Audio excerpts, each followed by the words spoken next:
ritual. That small thing to keep us focused. A habit we never skip. To clear our minds and elevate our performance. But what do you do to keep your head in the game? To drown out the self-doubt and support your mental health. Maybe you surround yourself with positivity. Or you need to center yourself. Because being your best isn't just about taking care of your body. It's about taking care of your mind and mental health. Discover the resources you need to keep your mind focused and your mental health a priority. Toda mi gente lo siente, toda mi gente lo siente, toda mi gente lo siente, toda mi gente lo siente, toda mi gente caliente, toda mi gente lo siente.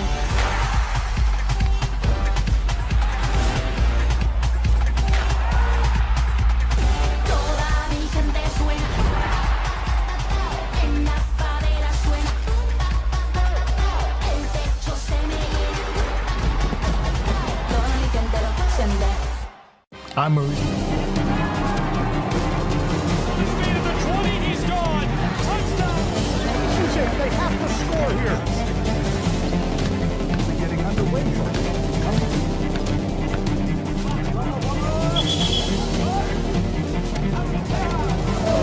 LaFayette, walk-off home run.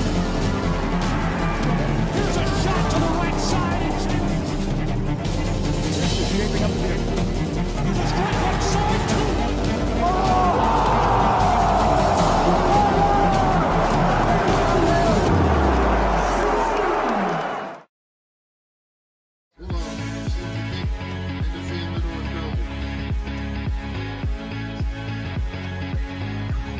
Welcome to Trion, Georgia, and inside of Sam R. McCain Stadium, we're at Clarence Blevins Field, home of the Trion Bulldogs. Now, is he on the air? Yeah, you're on the air too, Tim. Welcome. We're on the Southeast Sports Network, and soon we will be joining up with our coverage, Lafayette's Georgia 93.7 on the airwaves. I'm Gabriel Schrei, Sean Butterbean Green here with me, and Tim Hall back in the studio. What promises to be a really good one between the Ramblers of Lafayette and the Trion Bulldogs as they take to the field.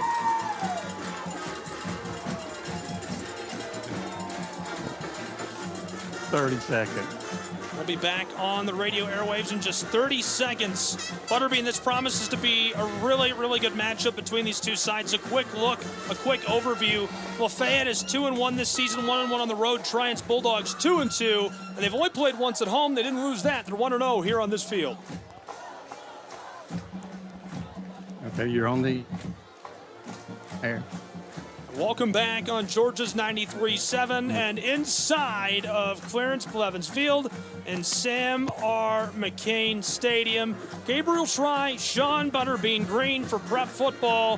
What promises to be a barn burner between these two. The Bulldogs trying to fend off the Ramblers tonight. We are just seconds away from kickoff. Butterbean, your final thoughts on this one before we're underway. If we come out, mash the gas, get that car revved up, and go strong, I believe we can weaken them down. We are kind of a little bit deep in some places, so we can actually go a little extra on certain things. But I think it's going to come down to special teams tonight. Lafayette's got a strong kicker in Harrison Gilstrout. And on kickoff, if he can put one in the end zone, hey, that right there saves a lot of time. And it puts the guys on the 20. And it's just hard for us to fill lanes, so it's hard for us to make open field tackles on kickoffs. We've noticed that the past couple of games. They want to try to go all in, but we're getting ready. Harrison looks like he's ready. Dejon looks like he's ready. Kickoff is away from right to left, and we are underway between the Ramblers of Lafayette and the Trion High School Bulldogs. Return from the 15, and he's wrapped up immediately, going nowhere this time out.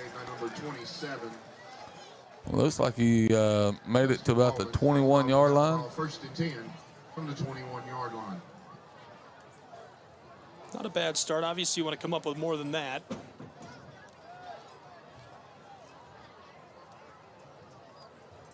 But I tell you, they actually ran the lanes. They made me out into a little bit of a liar. They stayed in their lanes. You had a couple that ran past him, but they're getting better and better each week. I tell you, it's going to come down to Huggins tonight and DeJohn on the ends, our defensive ends. Coming in, them Spurs, I'm telling you, them boys are quick. From the 21-yard line, working left to right, it's the Trion High School Bulldogs. Man in motion up front is Lowridge, the tight end. Here's the give to the right side. He's right behind Lowridge, pushing his way forward. 6-yard gain as the official will move him back and call it 5 at the 26-yard line. 2nd and 5 as we are just getting started, 10 seconds into this one. That was a tackle by Huggins, number 3. I tell you, he has been a great asset to this team this year. Huggins has.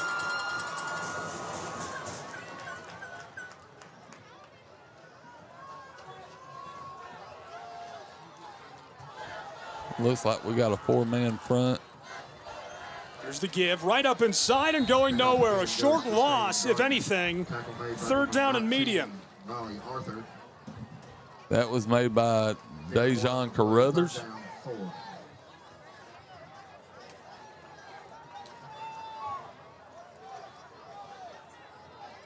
Andrew is a senior and Dejon is a sophomore.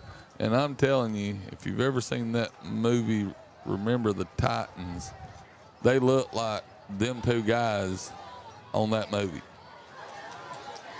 To the close side, pinballing his way off defenders, 1st down and more. That easily moves the chains. A 12-yard gain when they needed 4. And Lake Allen gets it done. The junior quarterback adds to his massive 250 yards on the ground.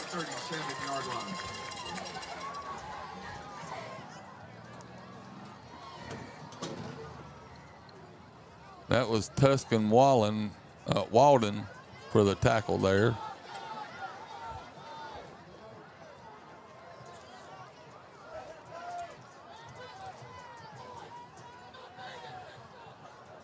Bulldogs working left to right, 10:39 to play in the Over first snap snap. over the head of the quarterback, and he's dragged down. A massive loss on 1st and 10 as Dejon Carruthers, the sophomore, gets another one in the backfield. He's had a massive season at that defensive end spot. He held him up, and Huggins came in and took him out. Hey, I'm telling you, them two guys, they're amazing to watch. If you're out on a Friday night, you want to come watch two good athletes, you come and watch them two. Great play for the Ramblers for a massive loss. It's now 2nd and 27. The football on the 20-yard line of the Bulldogs. They've got a long way to go. Allen to the close side. He's smacked as he gets just over the line of scrimmage. And maybe no gain as it'll be 3rd and very long with 10:15 to play in our first quarter. So Dejon held him up, and now you got Huggins running from the other side of the field that knocked him down. The 1-2 punch right there. Let's just call them thunder and lightning. I guess.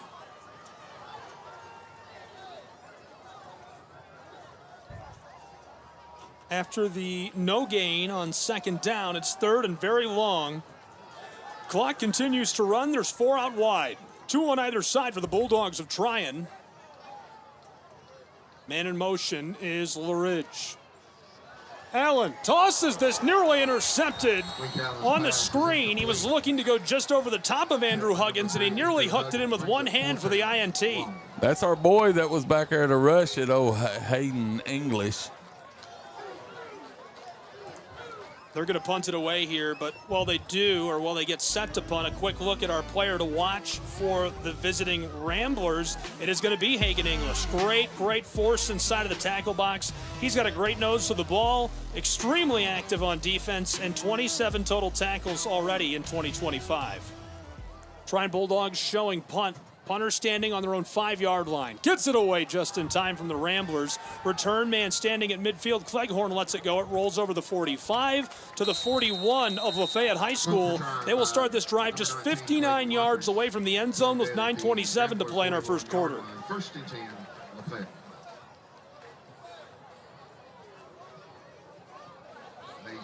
So out of all that, in 3 plays, they only made it like 7 yards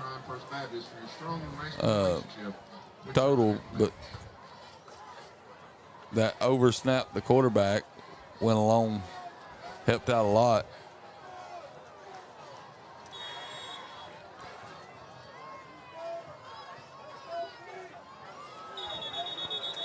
And flags fly. Looks like we had somebody get a little too anxious. It happens. I'm a little excited. Yeah, I mean, Ramblers are going to be marched back 5 yards with 9.5 minutes to play in our first, where we're scoreless between the Bulldogs and Lafayette High School. well, a couple of these boys are playing offense and defense, so they get so high strung on defense, and then they got to come over here to the offensive side, and that adrenaline's still pumping, and they're wanting to go.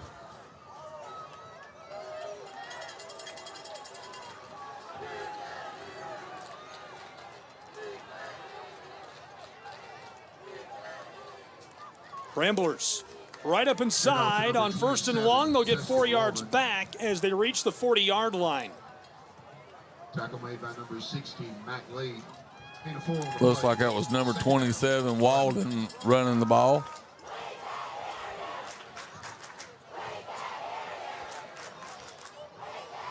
Trion Bulldog fans are letting us hear it.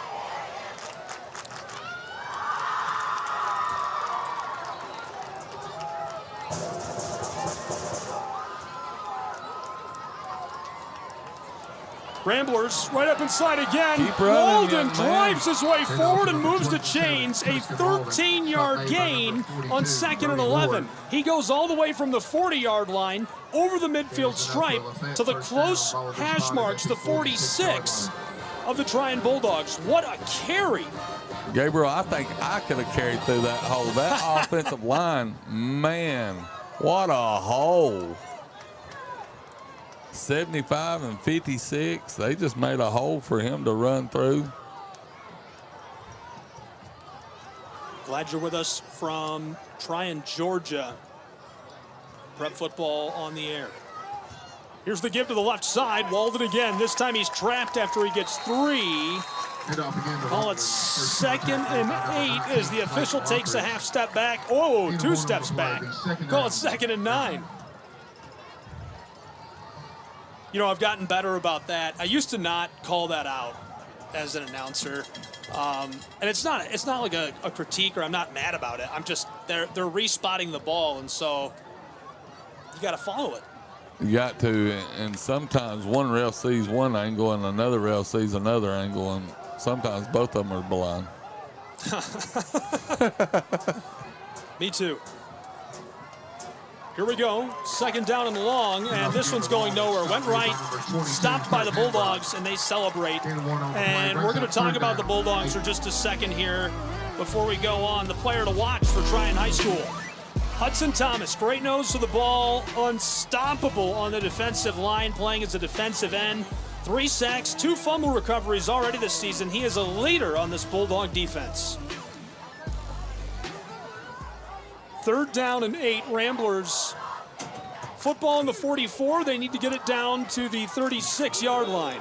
Here's the snap, and Dax Edwards and his offense have to stop immediately as a flag hits the turf on the far sideline. 5-yard penalty remains 3rd down. 6:58 to play in our first quarter, still scoreless as the Ramblers have the football following a fruitless possession for the home Trion Bulldogs. Ramblers are marched back following that penalty. We'll see what their offense can do. That little old rope-a-dope play they used a couple weeks ago might be handy right here. Let's see what they pull out of the bag. From the 49, they need 13 yards. They're just over the midfield stripe, moving right to left. Edwards from under center. Howitzer down the far sideline. It's caught. Bryson Cleghorn, first and 10 Ramblers as they go 30 yards through the air. Cleghorn That is Dak in his best. That right there was a pretty throw coming, rolling right.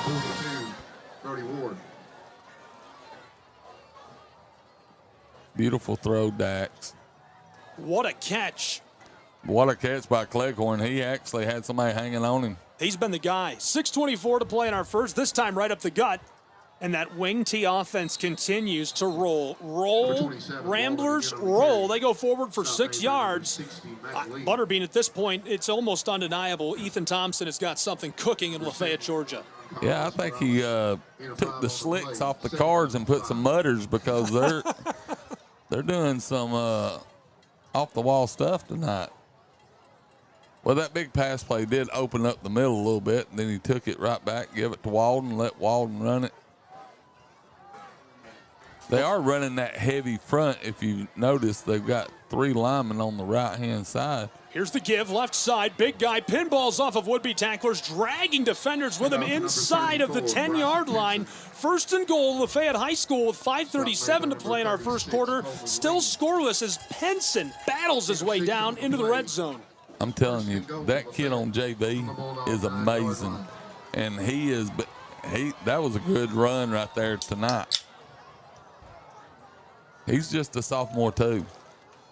So all these good players that are sophomores, I mean, Lafayette's going to have them for a couple more years. Ramblers feel unstoppable to start the year. Cleghorn in motion. There's the give to Walden. Tuscan rolling over linebackers, still fighting inside of the 5 and dragged down after a beautiful gain on first and goal from the 9-yard line.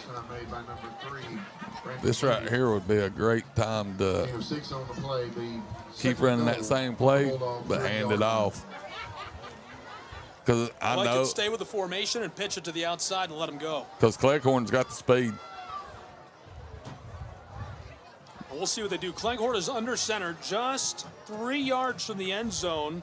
Walden, the deep back, Penson back there as well. There's the give to Walden to the left, slides off of one would-be tackler, and he's in. Touchdown, Lafayette High School Ramblers. Lafayette jumps out to an early lead on a 3-yard touchdown score by Tuscan Walden, who gets his first of the season to put the visiting Ramblers out ahead on the road. That right there was just roll your socks down and hit somebody in the mouth from the lineman and let him just run right up the middle. Got Harrison Gilstrap for the kick.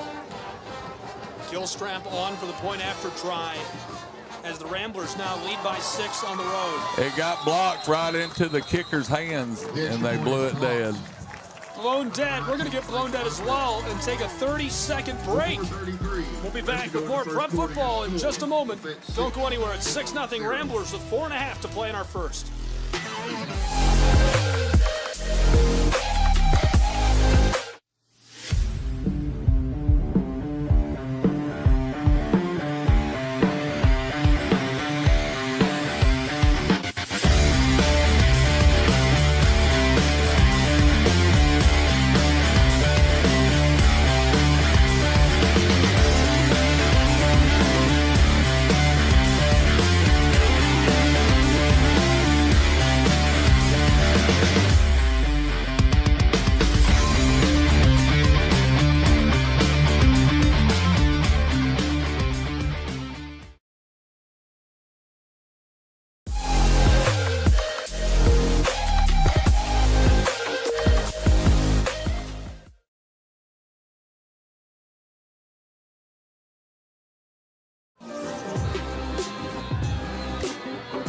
Just seconds away from this being kicked back to the Trion Bulldogs for their second possession of the day.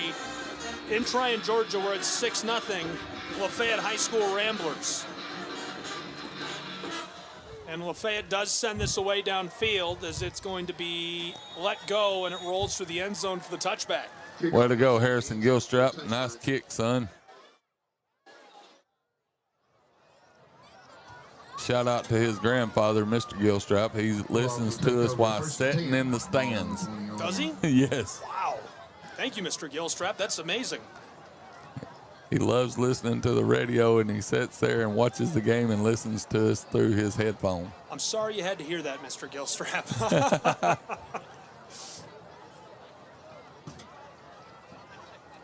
Trion Bulldog offense takes to the field after the touchback. Football is at their own 20-yard line.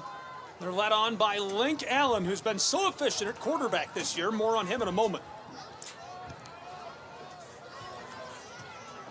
Pitch on the end around, coming to the close side across the 20-25, and he's tripped up and dropped as he reaches to the 26. Nice crafty end around. Brandon Ludy gets it. The senior can't quite break through as he's tackled down by the Ramblers' Logan. 6 on the play, 2nd down, 4.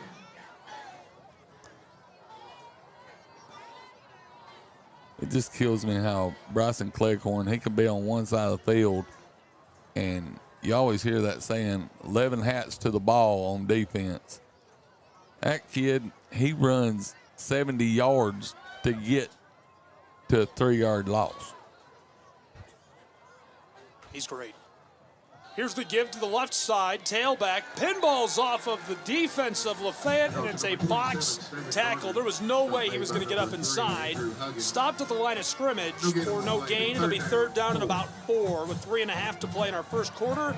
We're at 6-0 Lafayette Ramblers. And before we go on, we'll meet the offense of the Trion Bulldogs. From left to right, Jackson Woods, Brandon Chandler, Hayden Woolard, Juan Carlos Morales, and Mac Lee, the offensive line. The quarterback is Link Allen, Clayton Routledge, the tight end, Christian Henderson at tailback, Brandon Ludy, and Bryson Roberts at receiver. Roberts is already up to 357 yards.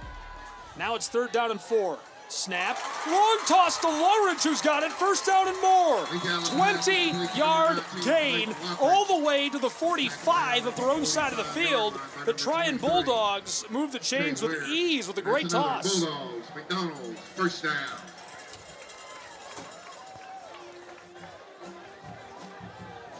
Is there a 1st down around here that McDonald's doesn't sponsor? He owns every McDonald's in North Georgia. I can tell he sponsors every 1st down in North Georgia. He's a great guy. He really...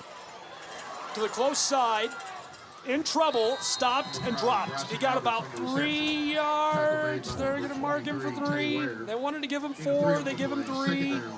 That was Hayden English again for a tackle. And that's the Roberts who I just mentioned when we met that starting lineup with the catch and run. Well over 300 yards on the year. The defense of Lafayette, the defensive backs, Riley Arthur, Bryson Cleghorn, Maddox Torbett, Jordan Riley. The linebackers, Josh Frank, Hagan English, and Andrew Huggins. The defensive line from right to left, Isaac Bradley, Avery McClure, Wooten Logan, and Dejon Carruthers, the impact man. Here's the give right up inside. Pushing forward, 3-4 yards, almost 5, 3rd down, needing just 3 yards. That's a really nice carry by the junior Coleman Lee, a converted tight end. Puts him over 50 yards rushing on the season with just under 2 minutes to play in our first quarter. We're at 6-0 Lafayette. And you know one thing about the Carruthers kid, what makes him so powerful on the line, he squeezes everything into the middle. Like, he don't let nobody get outside. He hits the outside shoulder of that tackle and just pushes him down into the hole and then bounces off and makes the tackles. I mean, he's just playing pitch perfect line. Right up inside on the keeper, and it's Coleman again who moves the chains. 1st and 10, Trion High School. Bryson Cleghorn came in there with a decleater. Decleater is right. He came right underneath him, flipped him end over end. Cleghorn was 2nd team defense for 3A Region 7 last season. He's already over 15 tackles this year in just a couple of appearances. But I think he's much more of a menace on offense. He's so fun to watch. He's so quick, and he plays bigger than what he is.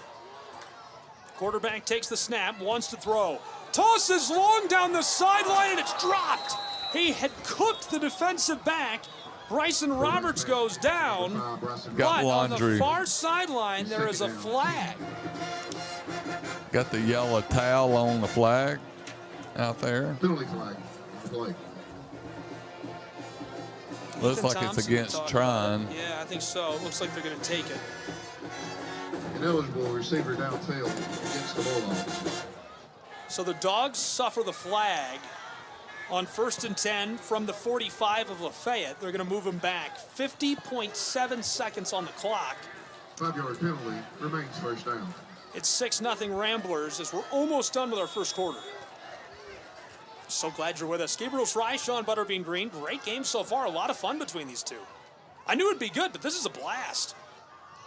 Got a player on that shouldn't be on as the quarterback hurries him off and actually sent him to trips left. We'll see if he tries to throw it that way. Allen takes the snap and rolls to the far side. Looking left, tosses this downfield, wide open, and he overshot him. His intended target, Staven Gardner, the junior, is wide open, and he just overthrew it. And he was being pressured. We had one running about 125 across the field right at him. 125 is right. Great crowd tonight in Trion, Georgia. Both sides of the stands are pretty much full. Rambler faithful have traveled very well. Trion Bulldog home crowd is strong as always. And both marching bands sounding great. On cue, here's the Ramblers making some noise. Allen gives it to the right.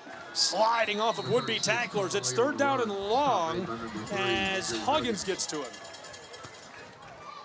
And y'all may think we're just repeating these numbers over and over. No, these kids are everywhere.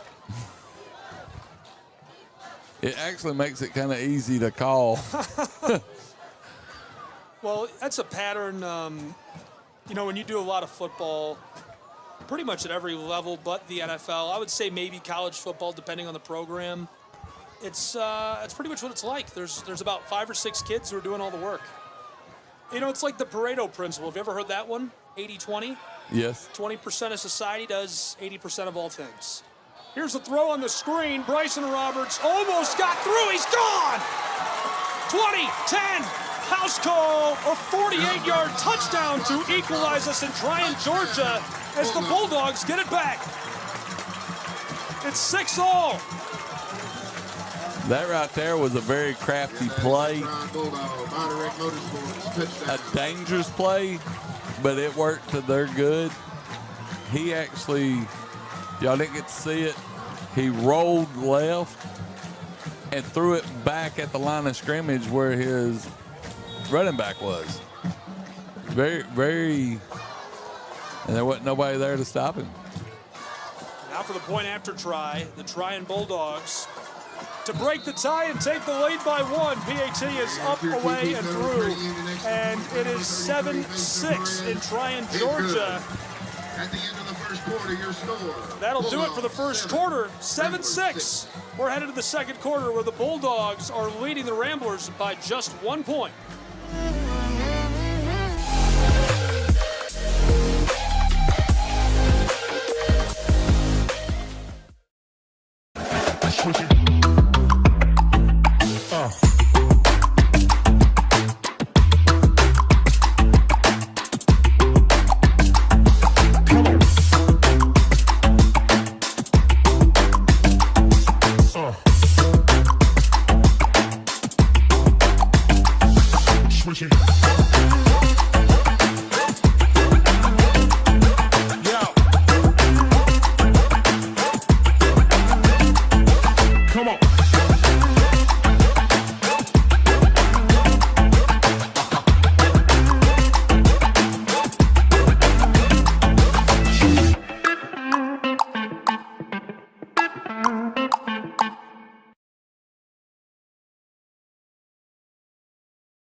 About ready to kick off as it is 7-6.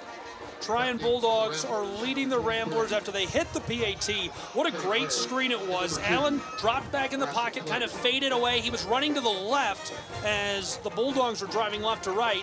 And as he was running to the left, he turned around and whipped it across to Bryson Roberts, who was in the middle of traffic, got a couple blocks, broke away, went 48 yards to the house as kickoff is fielded by the Ramblers. Return man across the 20. Now at the 30, still on his feet and slips out. Cleghorn says he didn't go out, but the officials insistent blowing the whistle. Got a player down for Trion, number 19. Hopefully he's all right. Slow to rise. Coach is out there checking on him. We'll see what the verdict is in a moment as a hush has fallen over the crowd in Trion, Georgia. You know, I just want to throw out real quick for everybody that's watching, just pray for the Artemarchi family losing that young man this past week there at their school, 16 years old. I'm praying for his family, praying for his friends in the school, just wanting to give them a nice shout out there. We stand with y'all. LaFayette knows what that means. First and 10 Ramblers. Ball will be spotted at the 33. We as a culture, especially in North Georgia football, we hate playing one another, but whenever it comes down to something like that, Bulldogs. we have open arms and our prayers are going up for the Artemarchi family. Go see Derry Maddox and the staff. Well said. It's been a rough week. Both residential and commercial. Thinking of you right now, wherever you are. I hope you know that we love you, and I hope you love us. It's been a tough week. Just got to show love, man. You know, there's so much hate in this world. Then we should do like the Bible commands. Love one another as you love yourself. And if we just did that, this world would be a whole lot better place. So a timeout on the field by the Trion Bulldogs, who weren't too sure about what the Ramblers were going to run. 7-6, Lafayette is trailing to the Bulldogs of Trion High School on the road with 11:54 to play in our first half. Welcome inside of Sam R. McCain Stadium. About ready to get started with our first drive of quarter number 2. Gabriel Schrei, Sean Butterbeat Green, 1st and 10. From left to right go the Ramblers. Edwards from under center, rolling far side. Scrambling with it. He's got 5, 6, 7, and he's dragged down a gain of 9 yards. 2nd and short for the Ramblers as they get over the 40-yard line, almost to midfield. They're down to about the 42 and need 1 to move the chains. That was a good run by Dax. A lot of people don't know Dax. First game of the season, got a little banged up. Got his wheels knocked around a little bit, and he's came out pretty strong.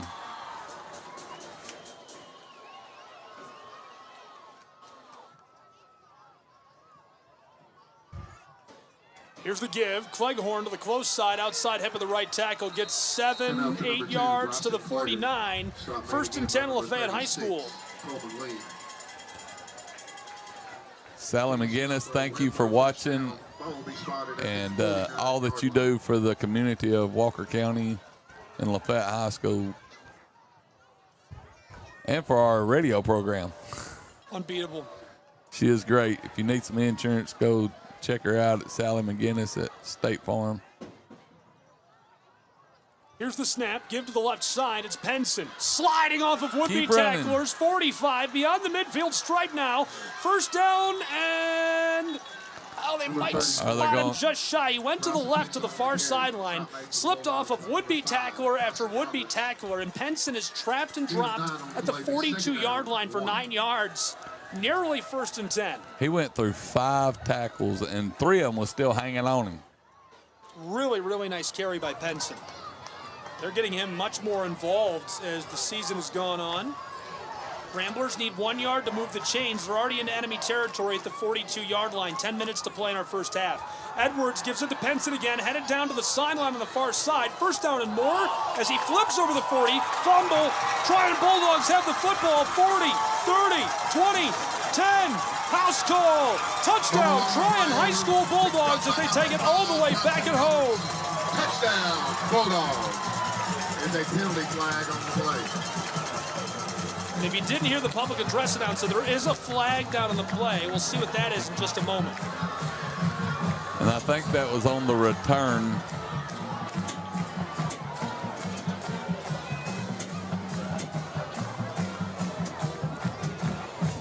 You know, sometimes you do stuff that you're just phenomenon, but that right there, that ball bounced right into his arms, right out of Bryson's arms and straight up to him, and then it looked like he just split the sea and ran.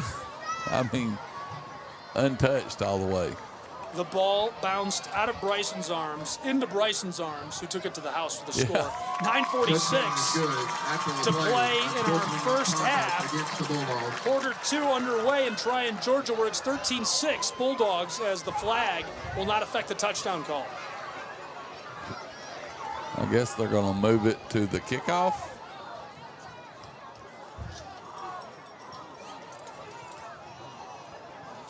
He didn't really give. What is happening? There's definitely some confusion right now. Coaches running out onto the field.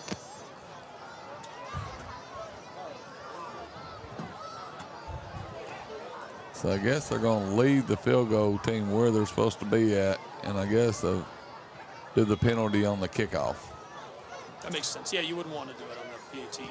Snap is good, hold is good, point after try. This one sails up, away, and through. It is 14-6 in Trion, Georgia, as the Bulldogs have pushing their lead with a fumble recovery for the score. 58 yards to the house. We'll be back.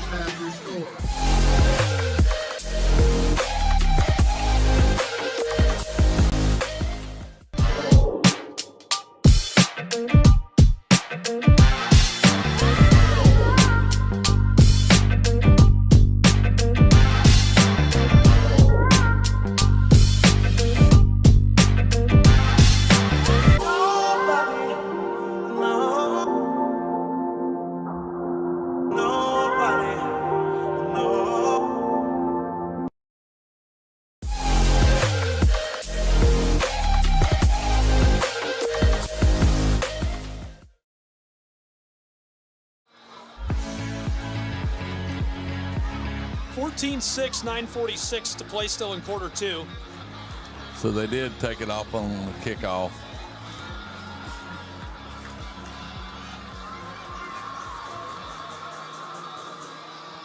And they're going to adjust the spot on the kickoff back to the 25-yard line, as Trion High School's Bulldogs will kick it from right to left. And again, they cushioned their lead just seconds ago with another touchdown. Our guys need to move up about 5 yards.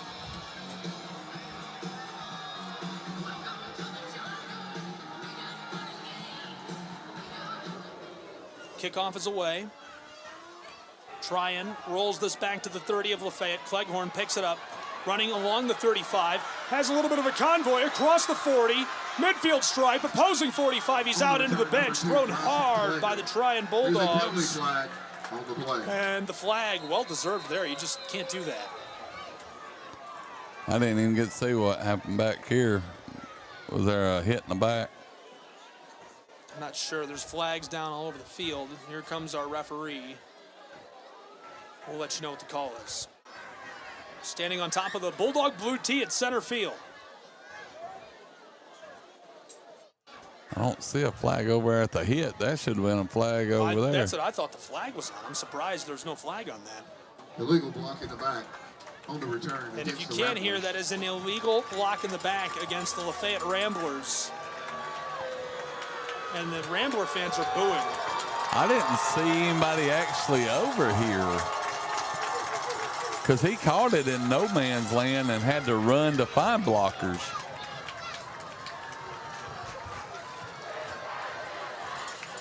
And the Trion Bulldog High School fans are chanting, "You can't do that." Can't do what? It looked like 2 Trion players hit themselves, and they just give us a penalty for it. You know, I think it frustrates. Fans at times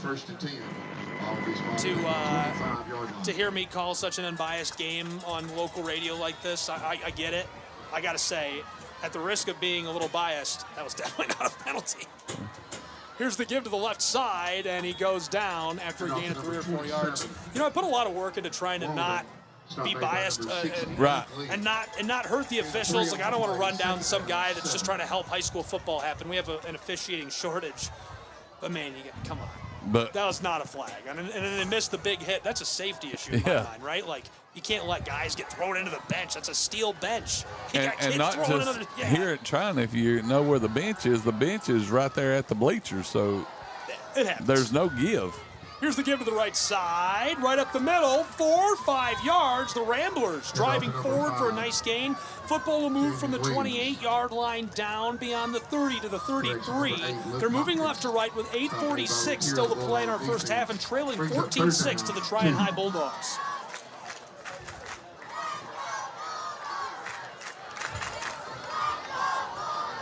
Trion Bulldogs make this a very hostile environment. The Ramblers, who had an excellent start, just a couple of errors have led to this lead for Trion High School. We'll see if they can clean it up before the half. 8:20 to go in quarter two.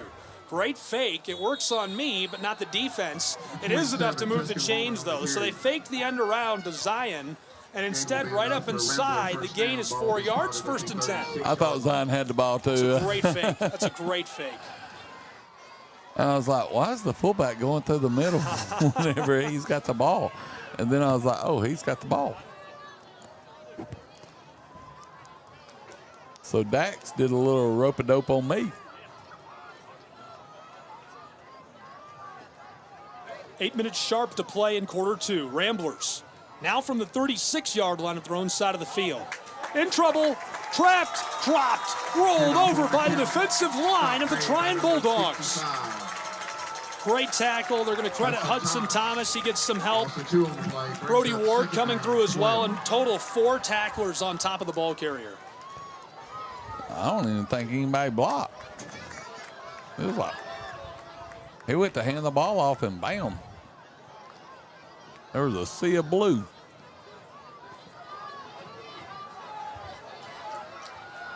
Dax Edwards from under center. One receiver split out wide. It's 2nd and long. They need 12 from their own 34. Ramblers. Toss to the left, the far side. Caught. Centel makes a man miss. 1st down and more out at the midfield stripe. 1st and 10. LaFayette High School Ramblers on at least a 16-yard gain. They're going to mark him for 17 as Centel catches and runs. You know, Dax, that was a good 2-step throwback. Nice, easy pass and catch to Centel.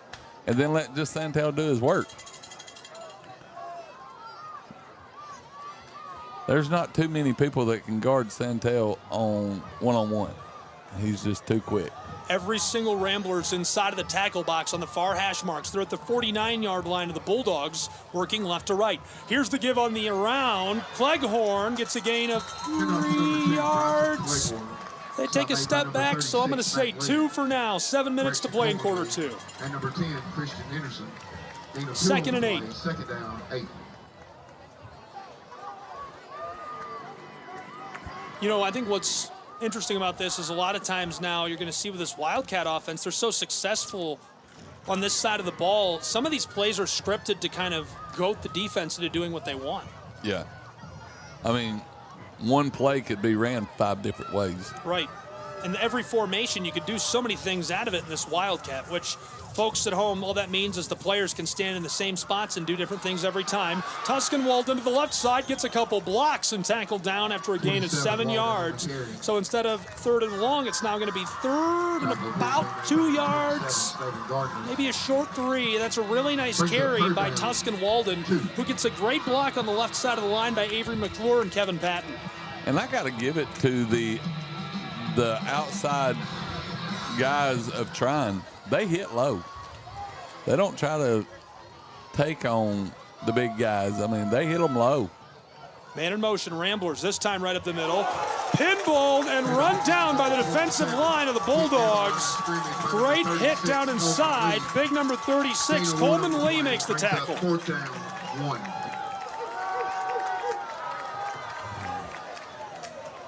Come on, guys. Let's go for it.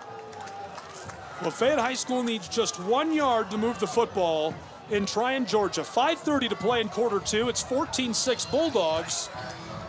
We'll see what the play is. Butterbean's watching for a fake. They're on the far hash marks, working left to right. 5:20 in quarter two.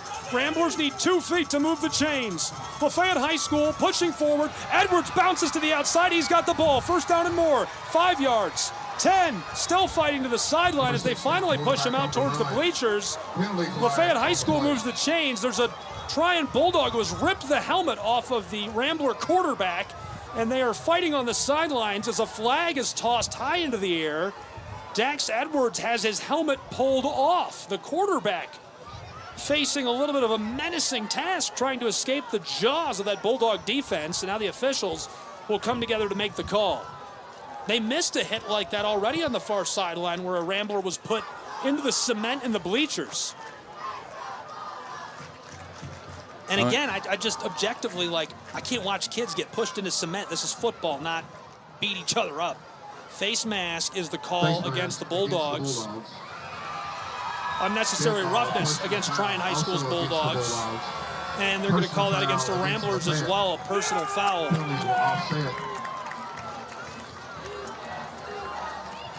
And the Rambler faithful on the road are chanting, "You can't do that," in retaliation to the Trion Bulldog rowdy crowd, who has done that a couple times already tonight. Love it. That's a lot of fun. 5:06 to play in our first half. 14-6. Trion Bulldogs leading. The penalty and the impressive, by the way, play by Dax Edwards, who pinballs outside on the fake and has a gutsy, tough run for a quarterback, makes it 1st and 10 for the Ramblers just outside of the red zone at the 26-yard line of Trion High School. LaFayette, man in motion. There's the give. Tuscan Walden right up inside between the left guard and tackle, and gets a gain of about 3 on the far hash marks to make second down more manageable. You know, Trion sealed the end, but whenever Dax is just special. I mean, he got hit in the hip and just spun off of it and ran, probably 10 more yards? I mean, that was good heads up by him, not giving up on the play.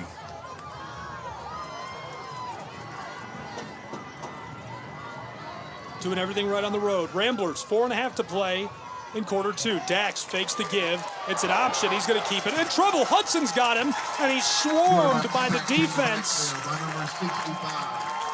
of the Trion Bulldogs. It's too much to escape from. Hudson Thomas got him, and he's cleaned up by Brandon Chandler. That big lineman was running for all it was worth. He was ready. Dax went to turn, and boom, there's a blue wall. That's a big dude. 3:51 to play in our first half, 14-6. Bulldogs are leading. Trion is back on their haunches as the Ramblers are just outside of the red zone. 3rd and 11. Here's the snap, whistle. The flag thrown on the far sideline. It's a false start against LaFayette High School's Ramblers. 5-yard penalty remains 3rd down. So they'll lose 5 more yards. They need 16 to move the chains and keep the red zone attempt alive. We could have scored a touchdown by the false starts. We've had 3 this drive. That's 15 yards. We're only. Now the ball's back to the 31-yard line. Ramblers need 16. They need to reach the 15-yard line to move the chains and keep the drive alive. From the center of the field, Edwards, a howitzer down the left sideline. Ramblers man goes down, and the flag flies at the last moment. You're going to hear some rowdy fans now. Porter Centel, some hand fighting. Now, whether or not that was enough for the flag, I can't tell you, but what I can tell you is that Centel certainly draws it. Had the defensive back all over him. Mills is the one who draws the flag, and we have a player slow to rise for the Ramblers after that. 3:15 to play still in our first half of action, quarter 2, where it's 14-16. Trion Bulldogs lead. We'll return in just a moment with more Prep Football. Pass interference against the Bulldogs.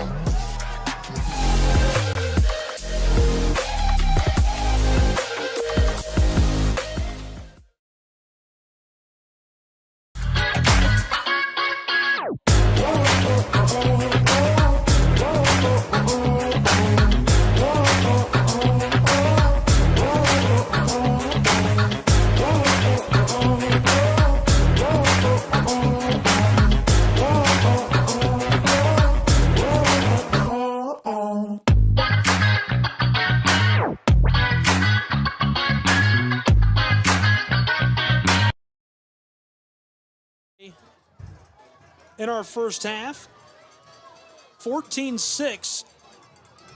Bulldogs out in front. There's the give right up inside, trying to push forward. A helmet comes off again. And on the 1st and 10 effort, it's going to be 2nd down and long now as the football will remain right near the 15.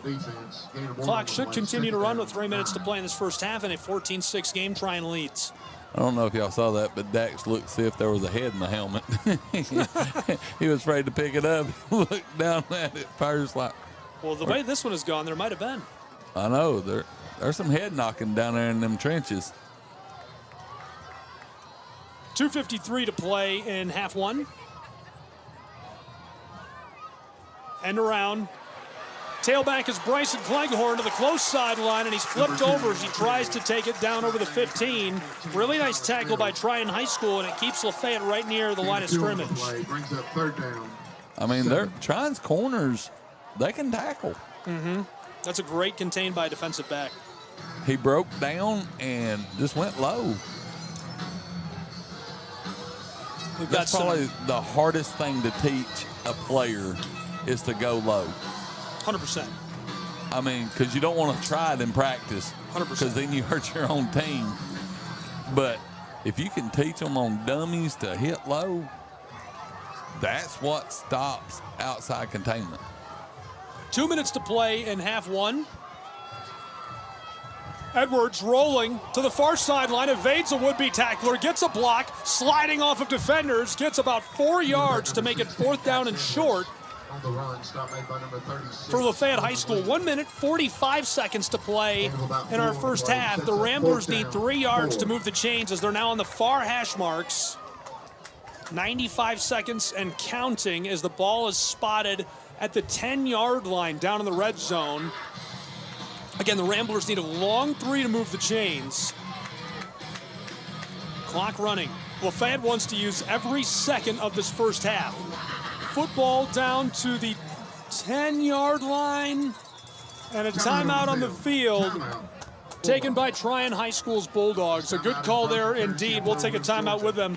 1:15 to play in our first half, 14-6. Trion leads.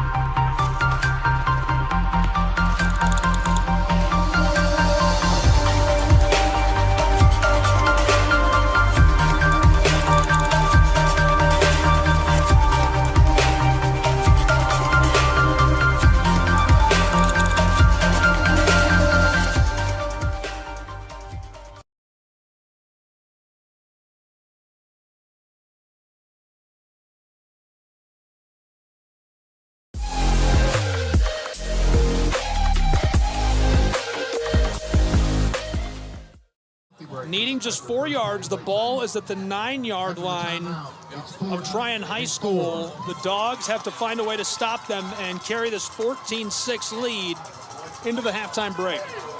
Gabriel Schrei, Sean Butterbean Green, 75 seconds to play in the first half.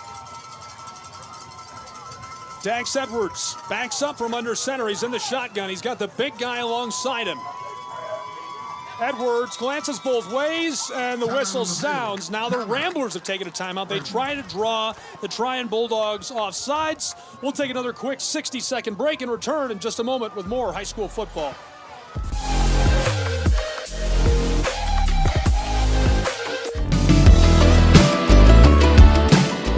Want to watch your favorite Southeast teams in action? We've got you covered. Stream live games and highlights on YouTube, Twitch, Amazon Fire TV, Stream TV, and more. For all the details, visit our How to Watch page at sesnsports.com. It's your one-stop guide to catching every play, every time, wherever you are. The Southeast Sports Network, bringing the game to you anytime, anywhere.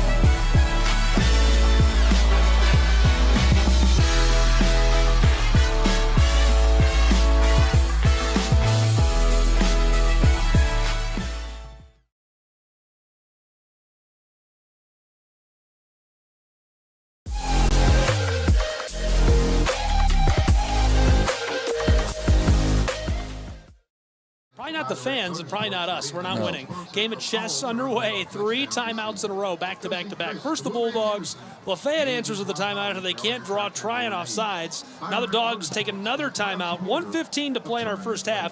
14-6, the lead in the hands of Lafayette High School's rivals, Trion High School. Lafayette, 4th and 4 from the 9-yard line, trying to keep this drive alive or even score right here. Can they do it? After that timeout, it's 4th and 4. Here we go. 4th and 4.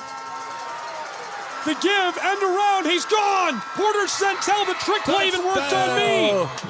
The cameras lose the ball, I lose the ball. Touchdown, Lafayette High School Ramblers. A brilliant fake on the reverse to Porter Centel, who takes it to the house. That's the second time we've seen him score that way this year, and it brings us within 2 points, 14-12. Trion still out in front, but by just 2, 68 seconds from the half.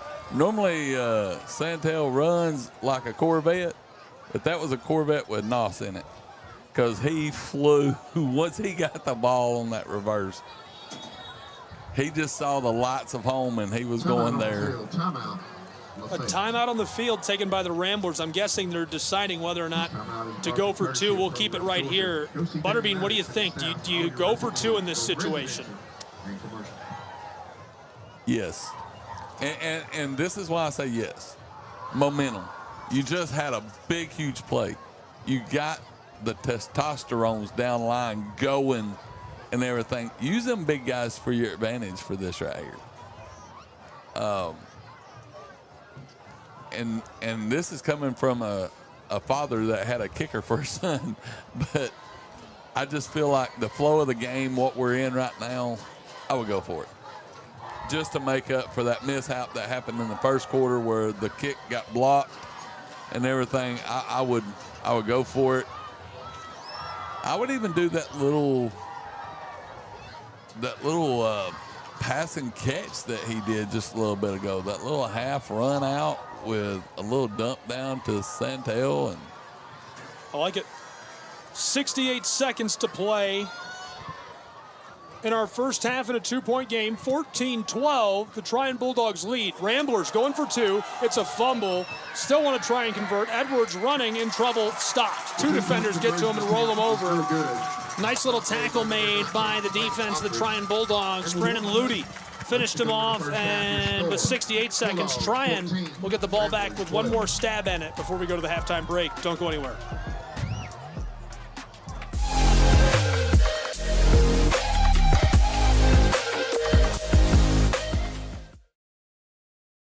The Southeast Sports Network is now on Amazon Fire TV.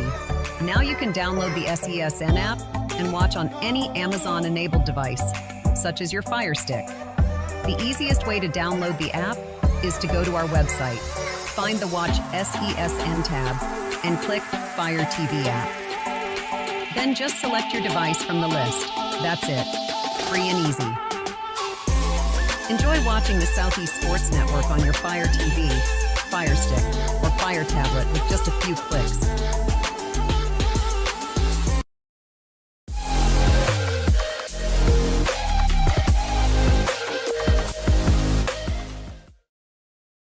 Very beginning, we said it was going to come down to special teams, and basically it has. I mean, defense and special teams has basically been the part of this game right now. I mean, both teams are playing defense great. Kickoff from left to right, fielded inside of the 10-yard line. Bulldogs 20, and he's hit and dropped immediately by the Ramblers man. Rumbling, and a flag flies at the end of the play. Dogs and Ramblers revving it up down on the grass tonight in Trion, Georgia. That dog was trying to bite that tire of that car. Understandable behavior. Officials will come together. They are grouped up on the 25-yard line. And personal foul is the call against the Trion Bulldogs. Personal foul against the Bulldogs. Penalty will be 15 yards. It is a 15-yard penalty. Rambler fans erupt in Trion, Georgia. They are letting us hear it.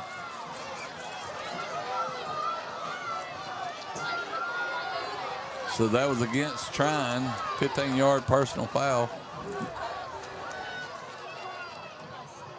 The Trion coach did not like the call. He was giving it to the After the penalty, the man in the stripes. Bulldog 11-yard line. Big fan of Sean Patrick, really polite guy, really easy to deal with. And he is still giving it to the guy in the stripes. That doesn't mean he's a bad guy. He's a great coach, No, very nice great guy. coach. I'm a big fan of the entire staff. Jason Lanham, the athletic director here, excellent guy. The facilities at Trion High School, first class, and it says a lot about a program like this and a school like this. Great people surrounding these young kids here in Trion, Georgia. Another timeout. We'll keep it right here just because we're so close to our halftime break. 62 seconds to play in the half. Gabriel Schrei, Sean Butterbean Green. It's 14-12. The Ramblers are trailing by 2 to the Trion Bulldogs. They just scored with a great play. It was a fake. They went to the far side. The reverse, they cut it back. And who is it? Porter Centel. He's free. He's wide open. He's running. He's gone. He took it to the house. It's his second touchdown. He's scored that way this season and just continues his nice season for the Lafayette Ramblers. Great kid, senior year, having a great past couple of games. And you know, you always tell the kids whenever they're like 9th, 10th grade, it's going to come, and they keep putting in the work, and then their senior year, it finally all starts happening, and then they look back and say, man, you know, all that hard work finally paid off. So if you're a kid out there listening, you're 9th, 10th grade and everything, keep working. Keep pressing. Good things will happen to the ones that keep working. Hard work pays off, I'll say that. Dogs, thrown, it's caught.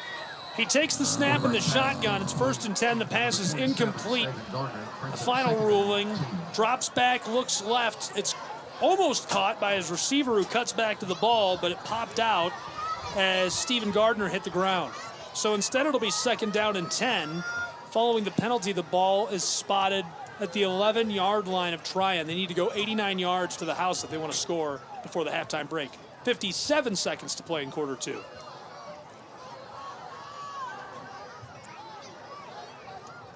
Looks like we're going heavy on the defensive line right here.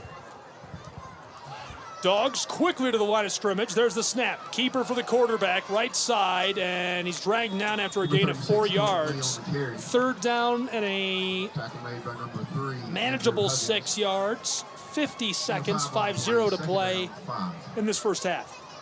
Tried to go that heavy side. They had 4 linemen on the other side of the guard, the center, and cut it backside, ran weak side. LaFayette was looking for it. 3rd and short, right up the middle. Bulldogs Think he got able to it. move the chains. Stop made by number 23, Tay Ware. Tay Ware credited with the tackle. Nice gain. Back-to-back carries for Coleman Lee. The junior's super involved. He's a converted tight end, and they've been using him a ton inside. Great kid.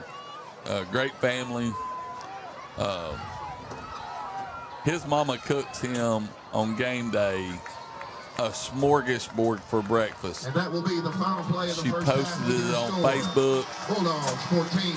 And she has tons of pancakes and bacon and biscuits and sausage for that kid to eat. Love it. That is going to do it for our first half of action. They let the clock run out intentionally. The Ramblers and the Bulldogs are headed to the locker room. 14-12, Trion leads after a couple of touchdowns and looking good on special teams. We'll return with more prep football on our halftime show in just a bit.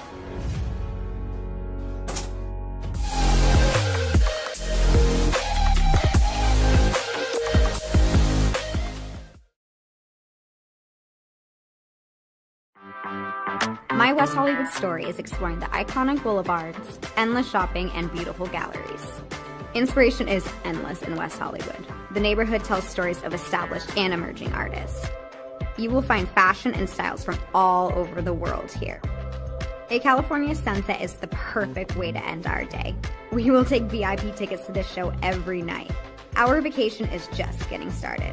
This is our West Hollywood story. Come and find yours.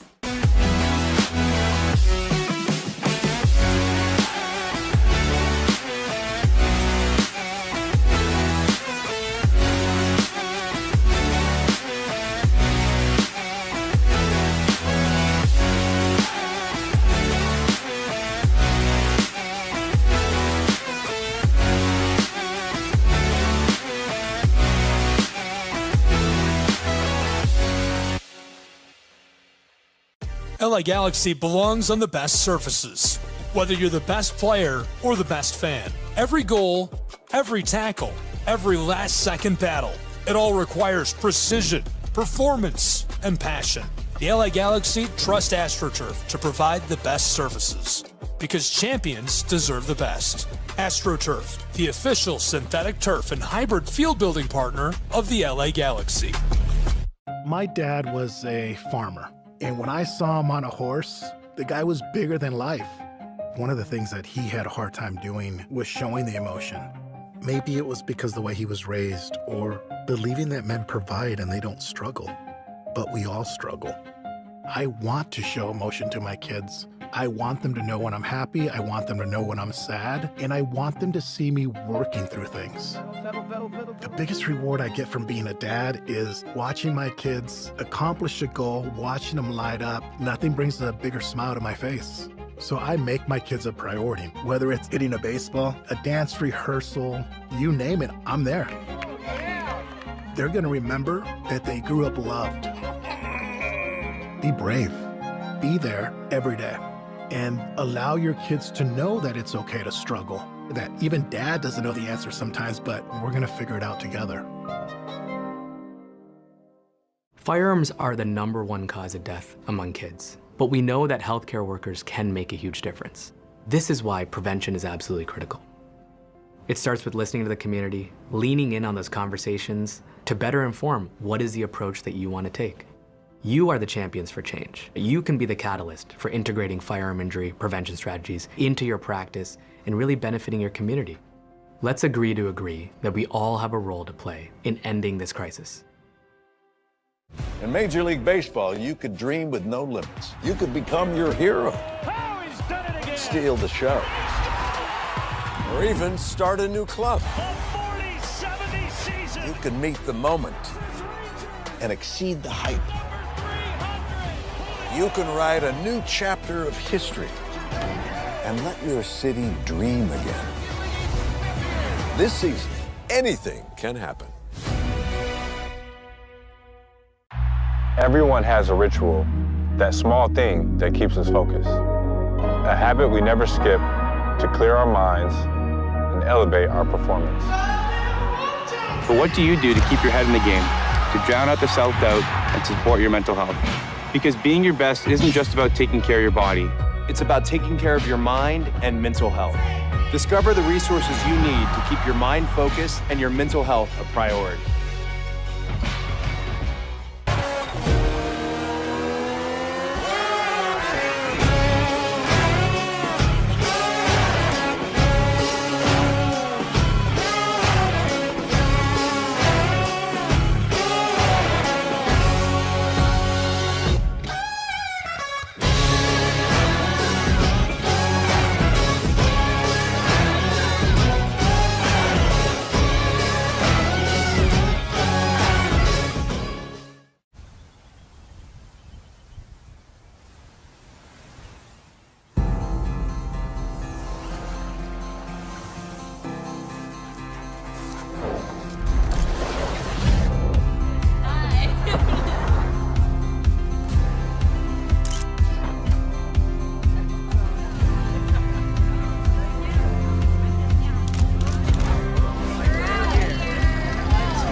Our South Carolina story is told through love.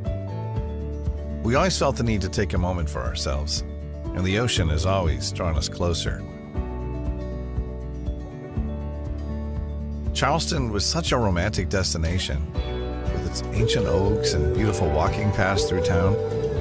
But we love hiking too, and Greenville gave us a perfect view. This is our South Carolina story. What's yours?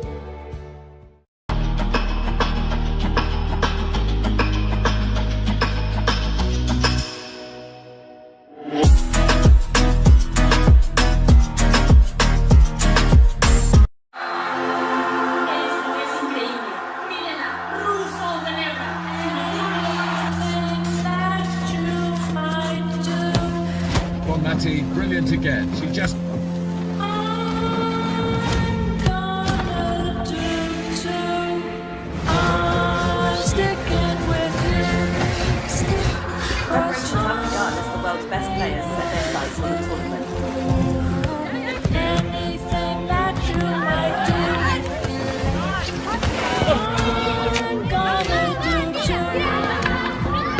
atmosphere is building here in the stadium, particularly this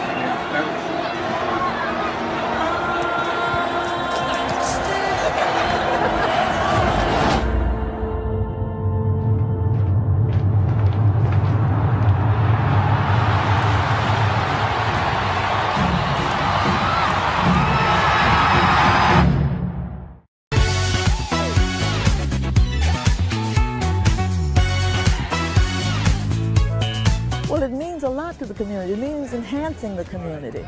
We are so pleased and so proud of the fact that the Braves are involved and participating in its upkeep and making sure that when we come here, we can be all very pleased and very happy about the way it's being kept and the offerings that it has to the community. Man, we're here at a beautiful Adams Park where they just revealed the Hank Aaron statue. Again, the greatest of all time, creating opportunities. Henry Aaron, Billy Aaron, they're doing it once again with partnership with the Atlanta Braves. Unbelievable moment in this park of Adams Park.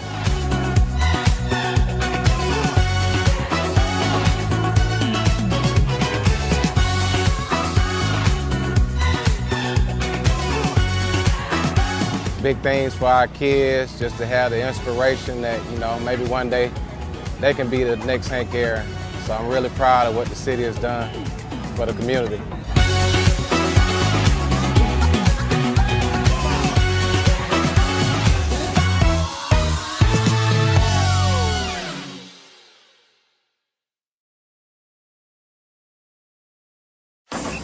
If you're buzzed and doing this to make yourself feel okay to drive, you're not okay to drive.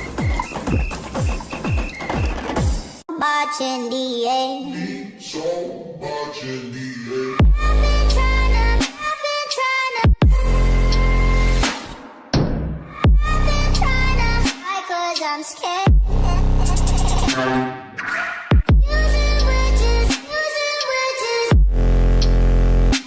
Cause it doesn't mean so much in the end. Boy, can you hold me? Boy, can you hold me? Boy, can you hold me? I wonder if you know that I want the best for you. I know you're going through a lot. I wonder if you know that the big homie needs help too. You can't just rebound from everything. I know you've been grinding.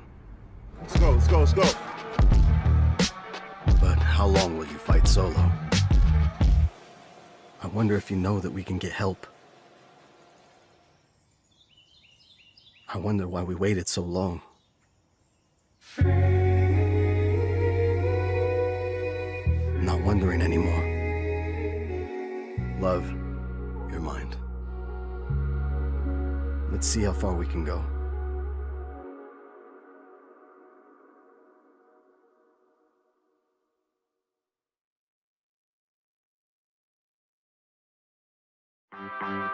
My West Hollywood story is exploring the iconic boulevards, endless shopping, and beautiful galleries. Inspiration is endless in West Hollywood. The neighborhood tells stories of established and emerging artists. You will find fashion and styles from all over the world here. A California sunset is the perfect way to end our day. We will take VIP tickets to this show every night. Our vacation is just getting started. This is our West Hollywood story. Come and find yours.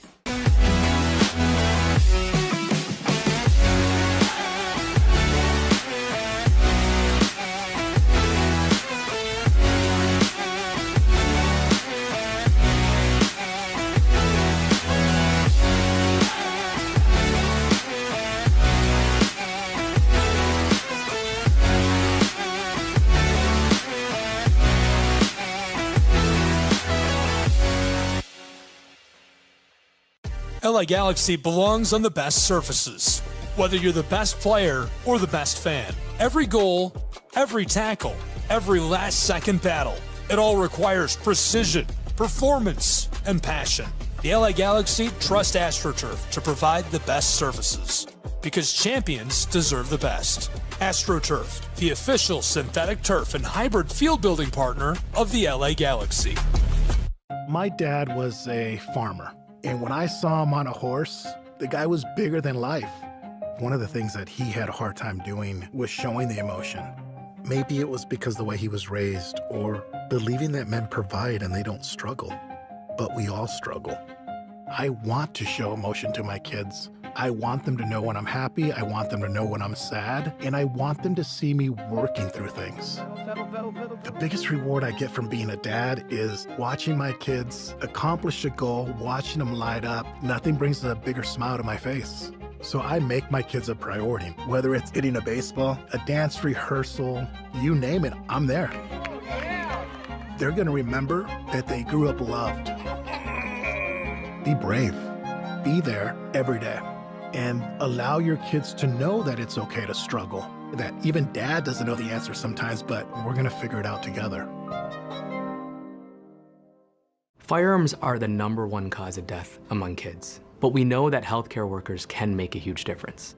This is why prevention is absolutely critical.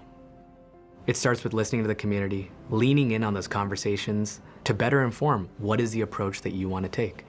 You are the champions for change. You can be the catalyst for integrating firearm injury prevention strategies into your practice and really benefiting your community. Let's agree to agree that we all have a role to play in ending this crisis. In Major League Baseball, you could dream with no limits. You could become your hero. Steal the show. Or even start a new club. You could meet the moment and exceed the hype. You can write a new chapter of history and let your city dream again. This season, anything can happen. Everyone has a ritual, that small thing that keeps us focused. A habit we never skip to clear our minds and elevate our performance. But what do you do to keep your head in the game, to drown out the self-doubt and support your mental health? Because being your best isn't just about taking care of your body. It's about taking care of your mind and mental health. Discover the resources you need to keep your mind focused and your mental health a priority.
Our South Carolina story is told through love. We always felt the need to take a moment for ourselves, and the ocean has always drawn us closer. Charleston was such a romantic destination, with its ancient oaks and beautiful walking paths through town. But we love hiking too, and Greenville gave us a perfect view. This is our South Carolina story. What's yours?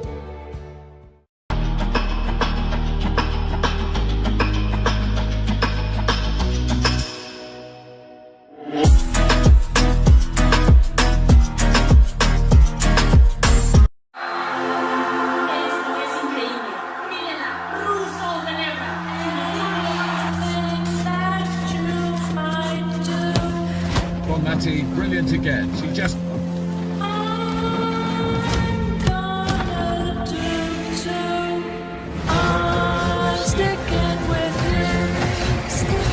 Preparations have begun as the world's best players set their sights on the tournament. Anything that you might do, I'm gonna do too. Well, the atmosphere is building here in the stadium. Particularly this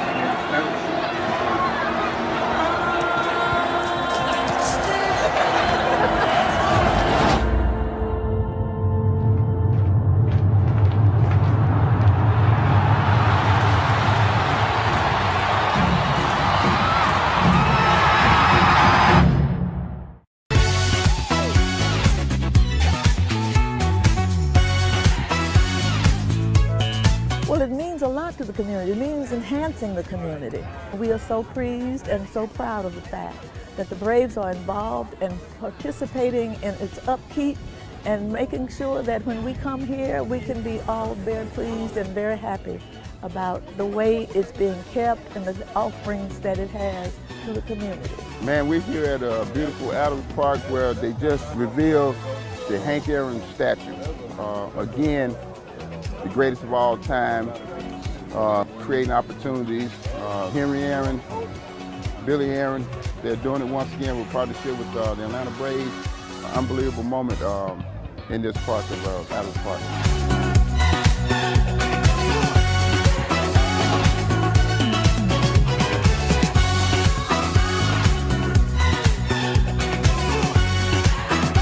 Big things for our kids, just to have the inspiration that, you know, maybe one day they can be the next Hank Aaron. So I'm really proud of what the city has done for the community.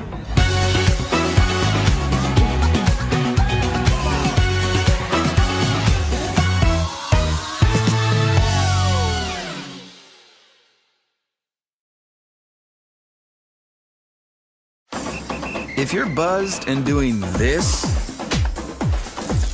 to make yourself feel okay to drive, you're not okay to drive.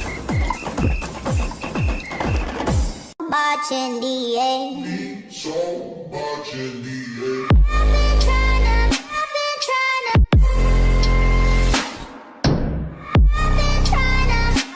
I'm scared.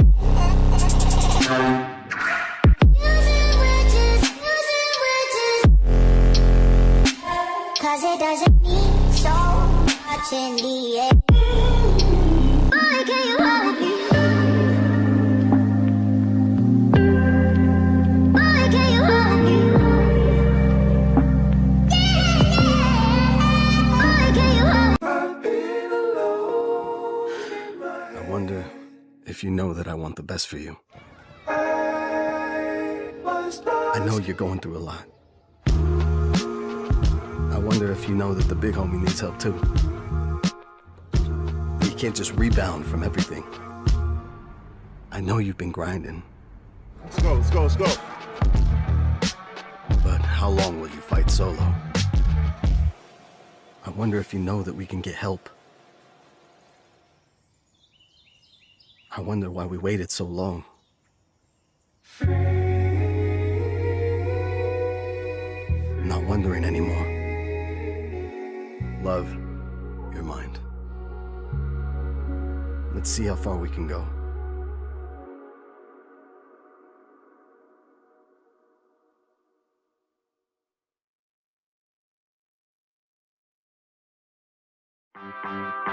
My West Hollywood story is exploring the iconic boulevards, endless shopping, and beautiful galleries.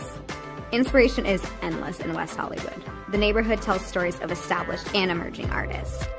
You will find fashion and styles from all over the world here. A California sunset is the perfect way to end our day. We will take VIP tickets to this show every night. Our vacation is just getting started. This is our West Hollywood story. Come and find yours.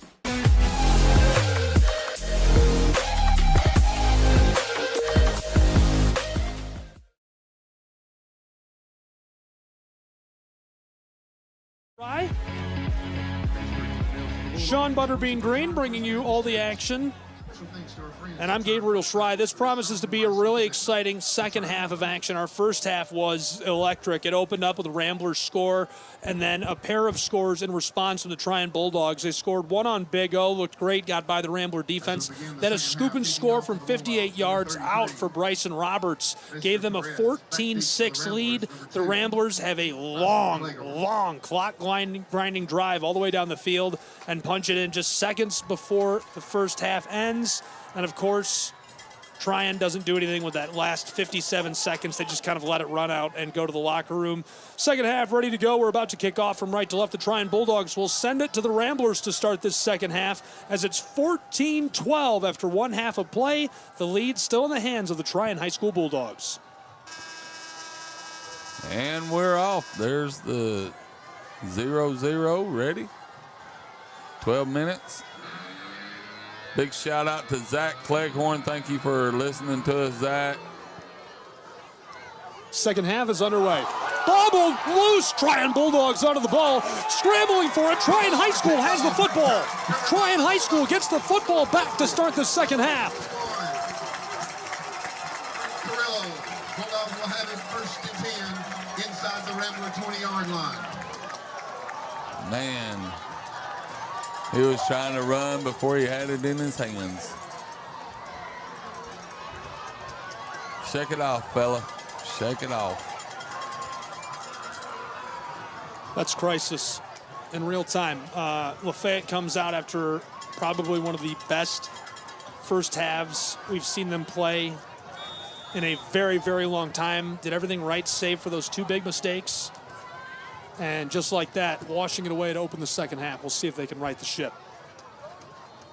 14-12. Bulldogs with the football down in the red zone. Here's the give to the left side between the guard and center. Gets a gain of 6 yards to start the drive. Cleghorn comes up from the safety spot and drags him down. But again, it is a bad situation for the Ramblers to start this second half as the ball is down to the 14-yard line.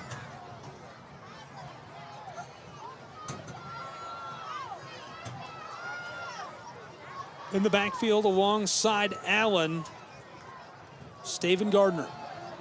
And they give to the other tailback, Coleman Lee. He gets about a yard. They do credit Gardner with the carry. Tackle made by number 52. Dragged down as he goes inside, nowhere to go.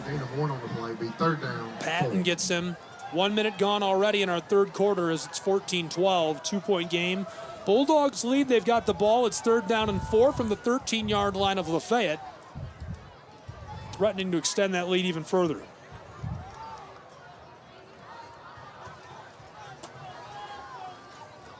Direct snap to Coleman Lee, left side, pushing the pile, over the 10, down to the 8-yard line. He moves the chains. 1st and 10. 1st and goal. Trion High School Bulldogs on the close hash marks as they're driving right to left. 10 is enough for another. Bulldogs, McDonald's, 1st and goal. They're back to the line quickly. LaFayette back in a defensive shell. Same side. Lee flips over the top of a linebacker and gets it to the 5-yard line. It's 2nd and goal from the 5. 10.5 to play in quarter 3. Bulldogs lead by 2 and looking to extend it with a touchdown. 2nd and goal from the 5. These boys right here need a stone wall right here.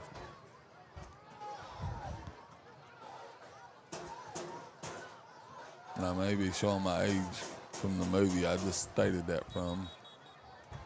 And this one blown dead. False start. False start is the call. Dogs will lose some yardage here. That's massive for Lafayette High School, who is backed up against their own end zone. You know, Trion came out in a different set. They hadn't snapped the ball straight back for him to run the whole game. They must saw something from the first half. Restarting the clock and inside of 10 minutes to play in this third quarter. Trion was down all the way to the 5-yard line, just inside of it. They're going to move him back to the 9. So it's 2nd and goal from 10 yards out for Trion High School's Bulldogs. Allen is in the shotgun. Fakes the give to Gardner. He's in trouble. Flips it to the tight end. Lots of room. Diving for the end zone. And he stopped at the 1-yard line. The Ramblers drag him down. There's a flag on the far sideline.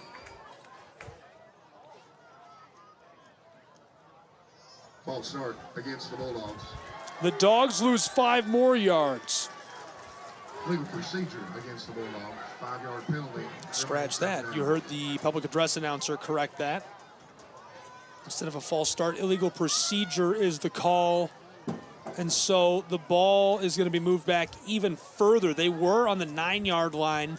That little catch and run put them 3rd and goal from the 1. Instead, 3rd and goal from the 15-yard line. Lafayette gifted a chance. And that erases the loss of down 2. So let me rephrase that. It's 2nd and goal from the 15-yard line. Quarterback keeper again for Allen, rolling to the far side, his right, pitch to the back of the end zone. No flag, incomplete.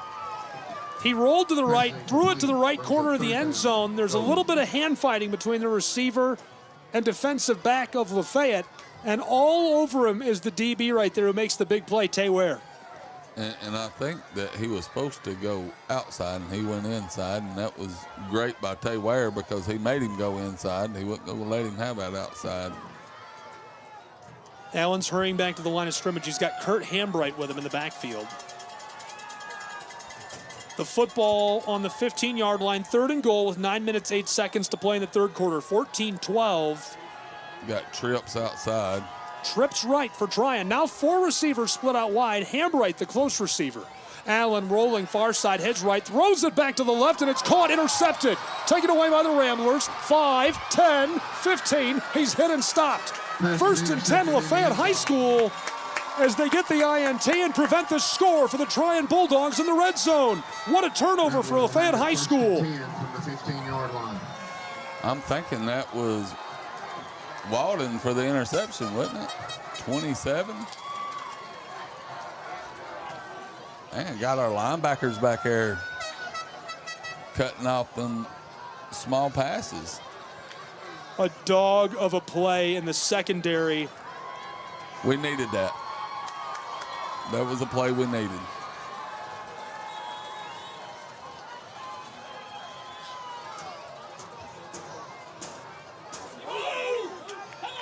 So it is 1st and 10. A flag flies right away. Against the Ramblers. False start, Lafayette High School. Penalty remains 1st down. Come on, guys. Let's calm down. Take a chill pill. Settle down.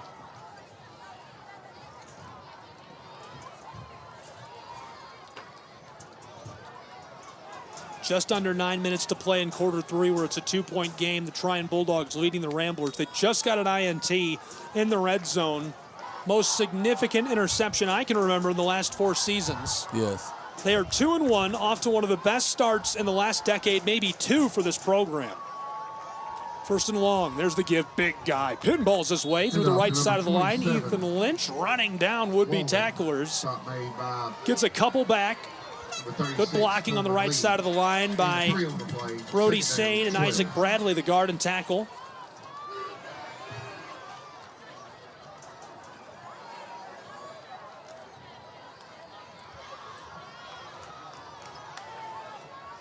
Clock running. It is 2nd and long for the Ramblers on offense. Everybody's bunched up inside, save for Porter Centel. Thrown over the middle to Centel. He's got it. Popped in the back, and he hangs onto the football as a flag flies on the celebration. And the Trion Bulldog fans are not happy, folks. That was the back judge who threw the flag.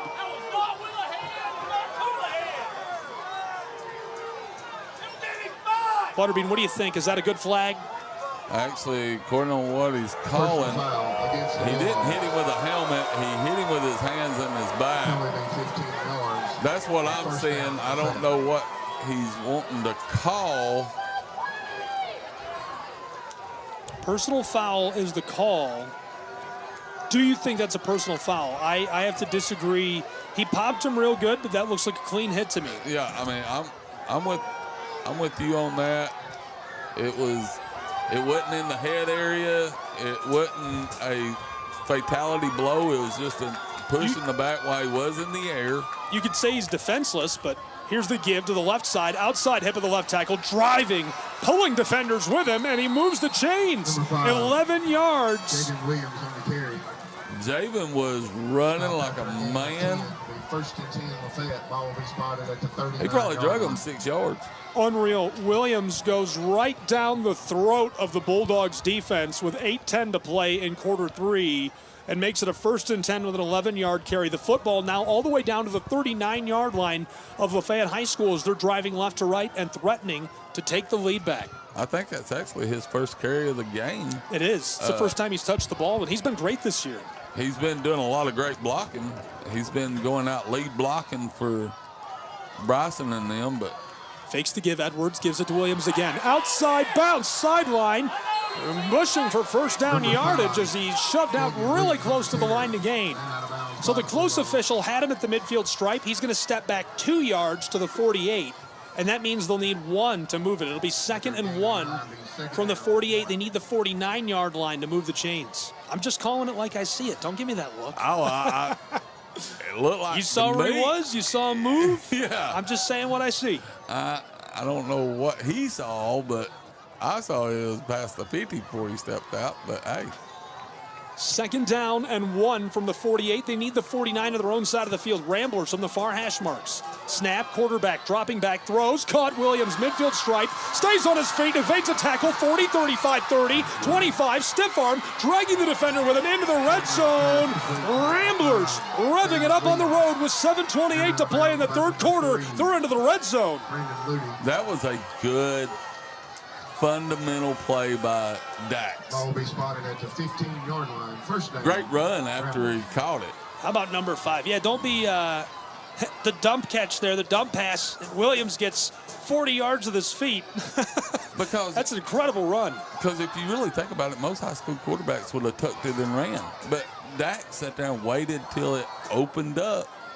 If y'all didn't get to see it, I mean, number 5 was on the other side of the field. I mean, he had to come a long ways to grab that little dump pass. He's lined up as the wingback on this play as they're into the red zone at the 15-yard line, working left to right. Here's the give to the fullback, and he's upended. A big celebration by number 22, Kurt Hambright, the middle linebacker. That was a little boy picking up a big boy.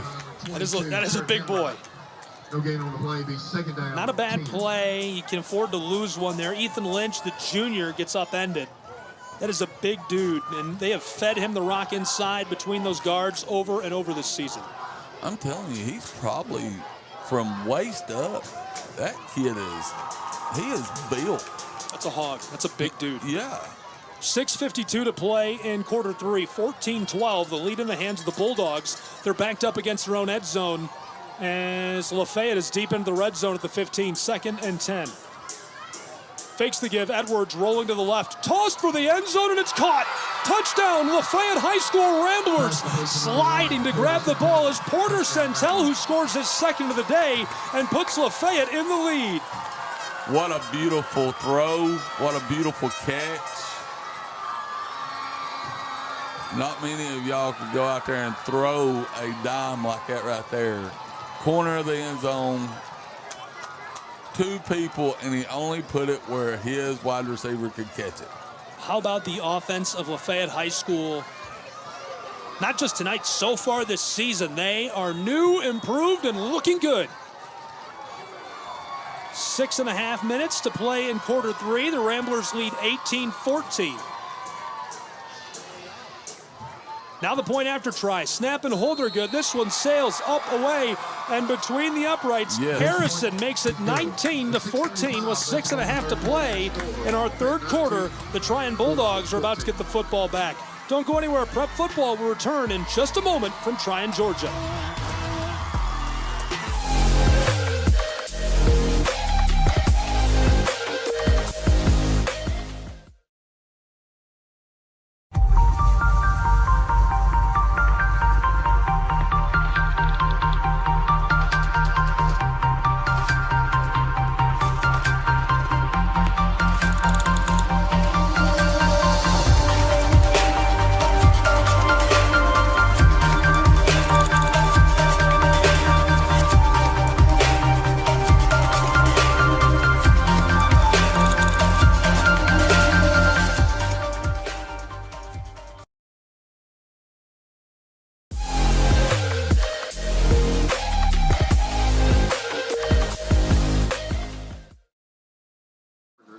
I'm Gabriel Schrei. Sean Butterbean Green here with me for the Ramblers and Bulldogs.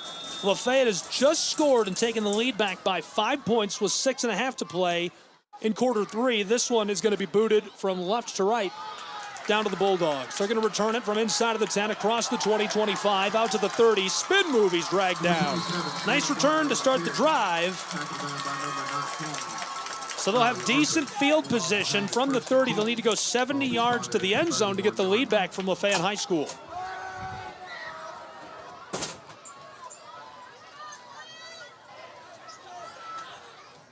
Butterbean, what's the key to LaFayette holding on to this lead? Got to cut down on mental mistakes. You know, just like earlier we was doing pretty good and had a false start. We got to keep our momentum going, but we also need to keep our excitement to a mid-level. Don't want to get no stupid call here right now.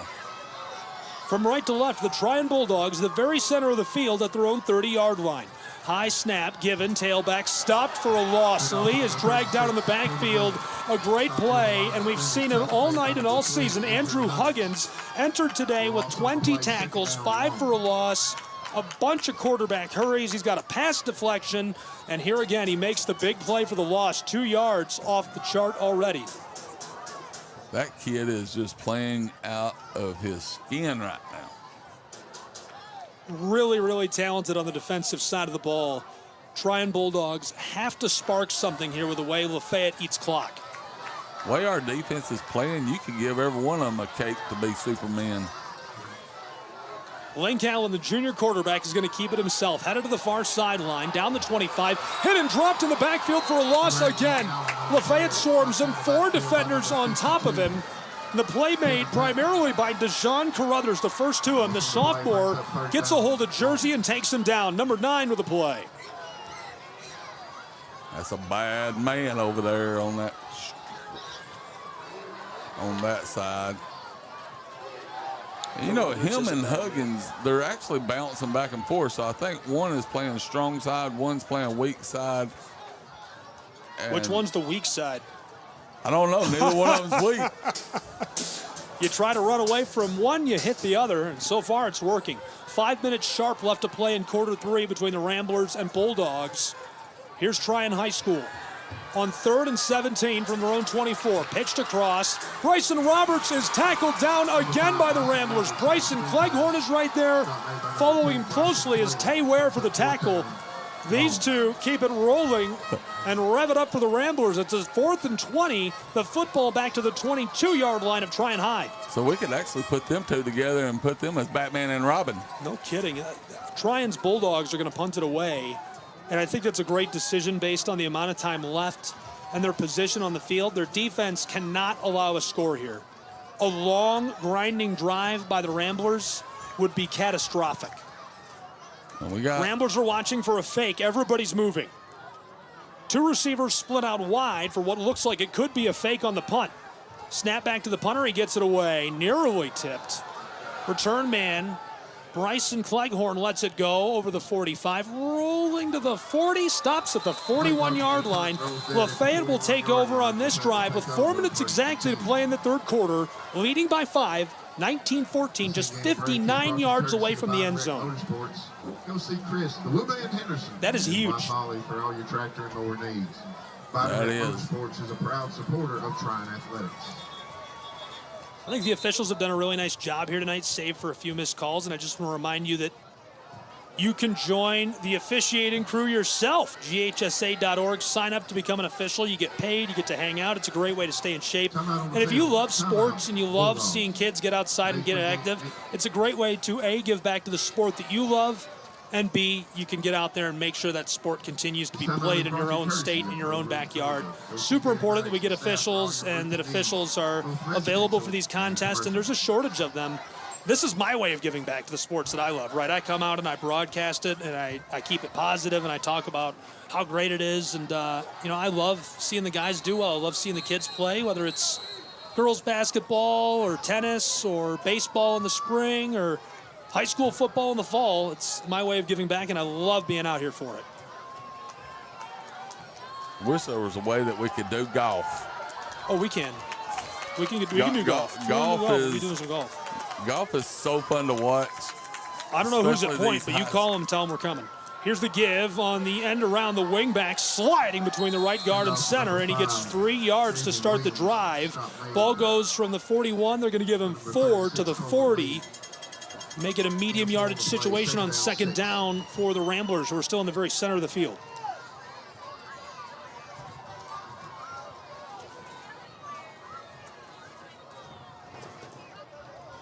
You know, I just like watching, seeing these kids play team sports, because you're not just building a team, you're building a culture, you're building manhood. I mean, there's a lot of things you can take from football. Edwards hands it off Williams to the far side, left side of the line. He's tripped and dropped after a gain of 2. Makes it third down and a long 4. The spot doesn't look long. They give him, well, yeah, we'll call that a long 4. Third and long 4. There was some fighting on the back end of the play between a couple of guys, and the Trion Bulldog fans want to call. Not coming. But he was blocking till the whistle. You can do that. That's why the guys in the stripes, they have whistles. Whenever they get ready, they blow it, and you can play up until that. 2 minutes, 42 seconds to play with the clock winding in this third quarter. 19-14, Ramblers lead, driving left to right. Football on the 47. They need to get it to the 49 on the other side of the field to move the chains. Give right up inside. Big guy is trapped, driven backwards, and stopped after a gain of a half a yard. 4th down and 4 now for LaFayette High School. Leading by 5, 2 minutes and a quarter to play in this third period. I don't know, Butterbean, do you go for it here or do you punt it away? You got a timeout. I would at least go up to the line. Nope, they're going to punt it. I'd at least try to go up there to see if we couldn't draw them off sides.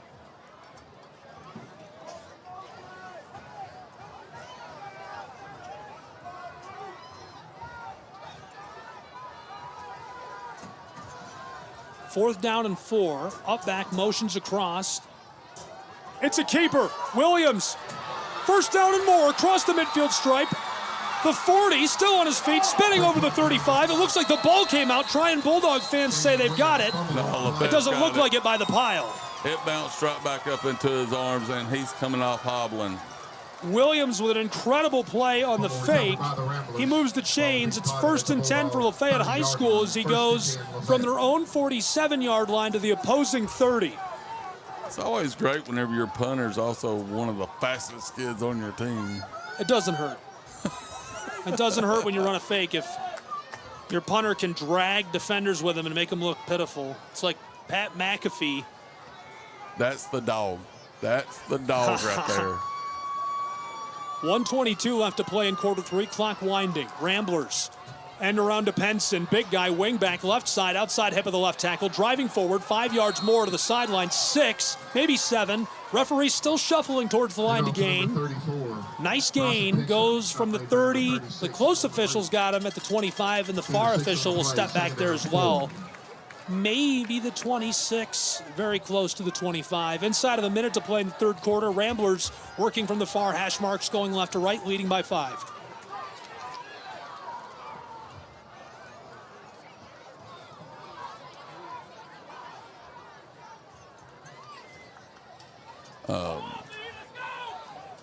Right now, we just got to keep the gas on it, keep driving, keeping them on their heels right now. Edwards gives it off to the right side, tailback outside, grabbed by the helmet, dragged down. Couldn't escape as he tried to string it out down the line of scrimmage. Not a bad carry by Penson. Have you ever noticed that the fans on the away side don't yell whenever the ref misses a call for the other team?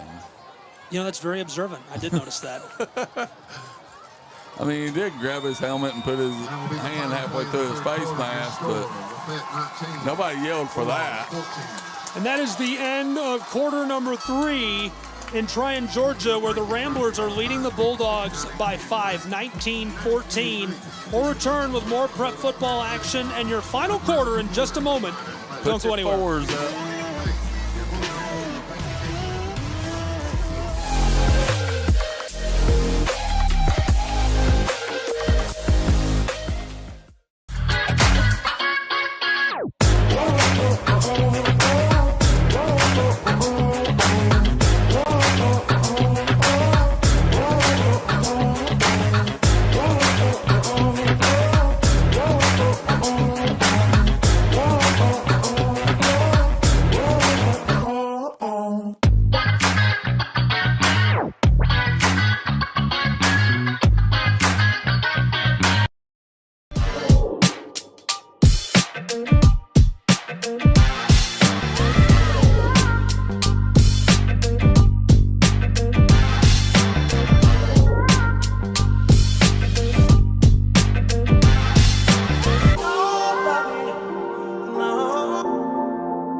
On the radio and live, glad to have you along with us for all the action.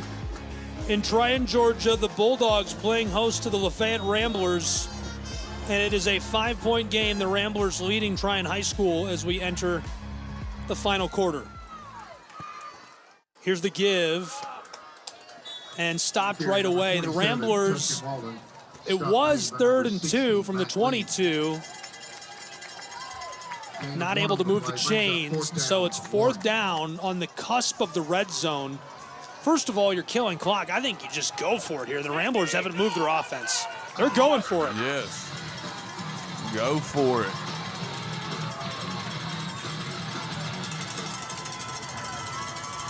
Dax Edwards, tush push, shoved over the top. Ramblers, both teams say they've got it. Pile goes backwards, but on forward progress, I think you move it.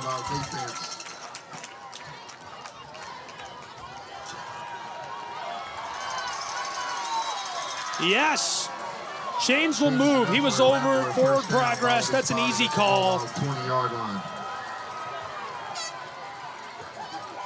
The Trion Bulldog fans aren't happy about it, but I don't think that's up for debate. I think he was over, forward progress. He had it. I guarantee it. The way he squats in the weight room, he made that 1-yard jump. Edwards rolling to the far side, his right, wants to throw. A laser over the middle, and it's incomplete. Just about found the hands of a defensive back. Instead, it pinballs off the grass. Was looking downfield to get hooked up with Hagan English. That's Penson, rather, excuse me. Penson, the running back. I thought it was 24, it's 34. Yeah, and Penson was wide open. Just couldn't get it back with everybody running at him. He was under distress. Already a minute gone in our final quarter where it's a 5-point game. Lafayette's Ramblers are leading 19-14. It's 2nd and 10 from the 20-yard line. They are on the cusp of the red zone and threatening to score what would be a put-away score in my mind. And Ethan Thompson gets the sack on the referee. He runs down the sideline and bowls into the side judge. Time out, he says, and he gets to him just in the nick of time. Able to run down the referee, and they get the timeout. We'll keep it right here because we just took a break. Final quarter of play. Butterbean, what's the key here? Is the game over? No. I would say we would have to score one this one and one more for it to be finally over, but I still wouldn't be comfortable. If y'all know North Georgia football, you know the Trion and LaFayette game. It ain't over until 0-0-0. Anything could happen. We've then saw a defensive touchdown. We've saw an offensive touchdown by Trion. You know, we've seen some weird plays for LaFayette to score touchdowns. I mean, it's these two coaches right here are playing chess while everybody else is playing checkers right now. Big shout out again to Coach Ethan Thompson and Sean Patrick for all their professionalism. They're always so good to work with for me. Tossed out to Porter Centel. He's got room in a block. First and goal for the Ramblers as he dives beyond the line to gain. Wanted to go to the house, and he's cornered out by the Bulldogs. But that first and goal, again, is absolutely massive. The Bulldogs really can't afford to allow a score here, and they're going to take a timeout. And actually, if you really think about it, we've not seen that play happen. No. No, it's a nice screen. It's a classic bubble screen, which if you're listening and you don't know what that means, all it really is, you know, the guys who are closest to the sideline, the receivers, one of them will kind of turn backwards and put his hips facing the quarterback in the backfield. He throws it right down the line to him, and another receiver who is standing out there with him becomes a blocker. Usually you'll pull, sometimes you'll get really adventurous and you'll bring a guard to the outside. A lot of times your tight end, just the big guy who catches passes.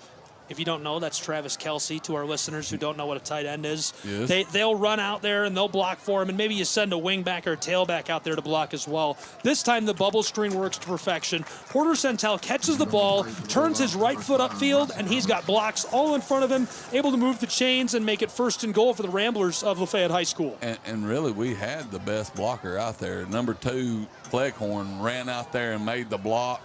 The first block, the initial block that really started it all, and then you had your other, you had your tight end and your running back going out, paving the way for him. And thankfully, Bryson Roberts, who was shaken up, is not being helped off of the field. He is limping, but it looks like he's mostly all right. Glad to see that. 10:47 to play, 5-point game. Ramblers lead their end goal from the 6-yard line. First down.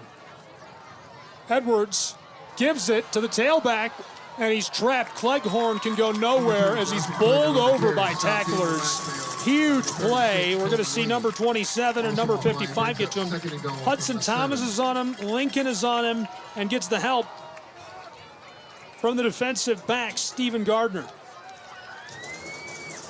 Probably nice right now. They're looking for run. Be nice for that little... little pop pass. Listen, don't give away the sauce. Little pop pass over the top would almost certainly catch him off guard here. We'll see.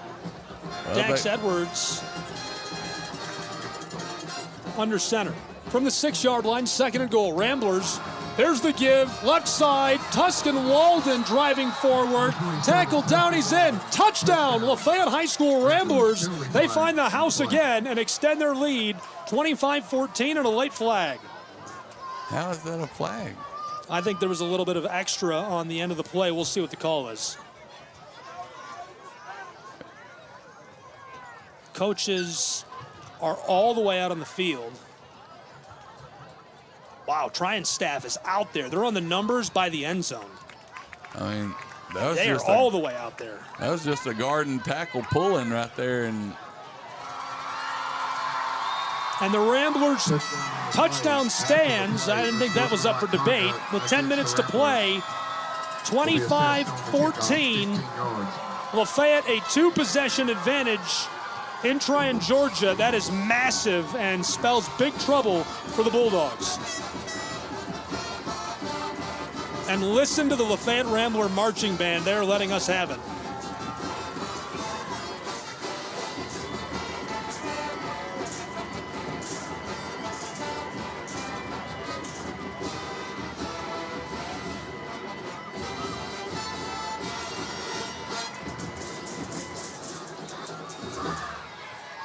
Now for the point after try. Harrison Gilstrap Snap and hold are good. PAT, this one sails up away and goes wide right, so it remains a 9-point game. The Ramblers leading with 10 minutes to play in Trion, Georgia.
And a penalty assessed against the Ramblers before the kickoff. Welcome back to Trion, Georgia.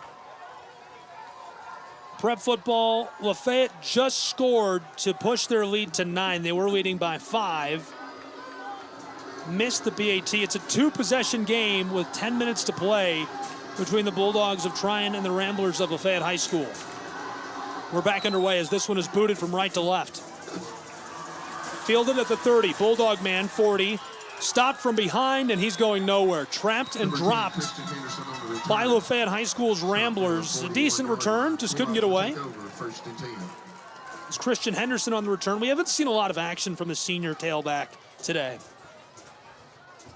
He was almost my player to watch of this game, too. He's been productive in his career.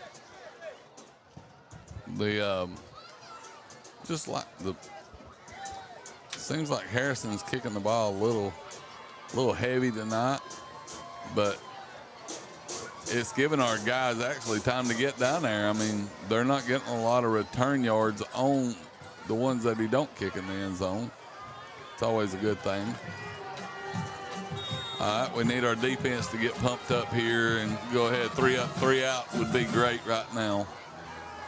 9:53 to play in this game, 9-point game.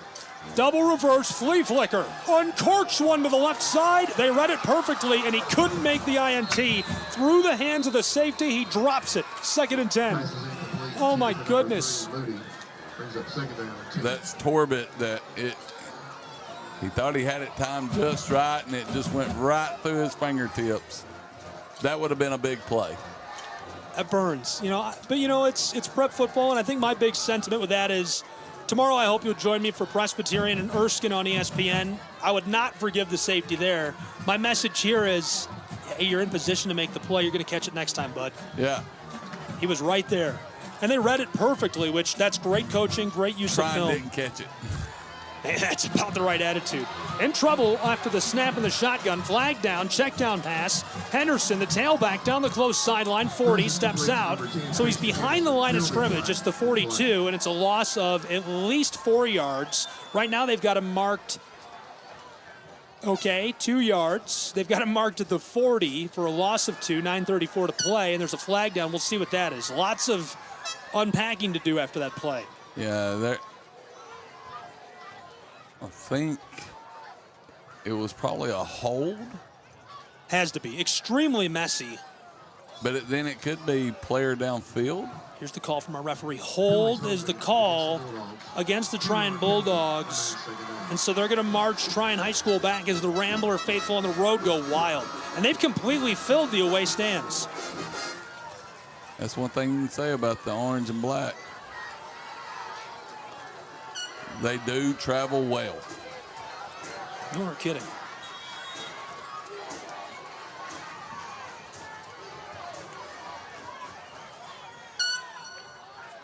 Allen motioning Lowridge across. He'll take the snap in the shotgun, rolling to the far side. That's his left.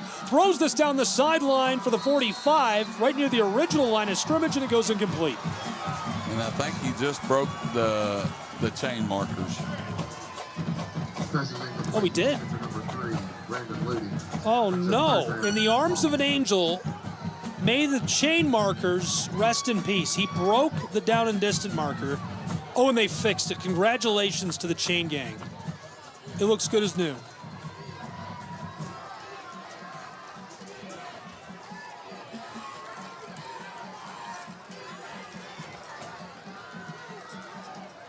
Keep on, defense.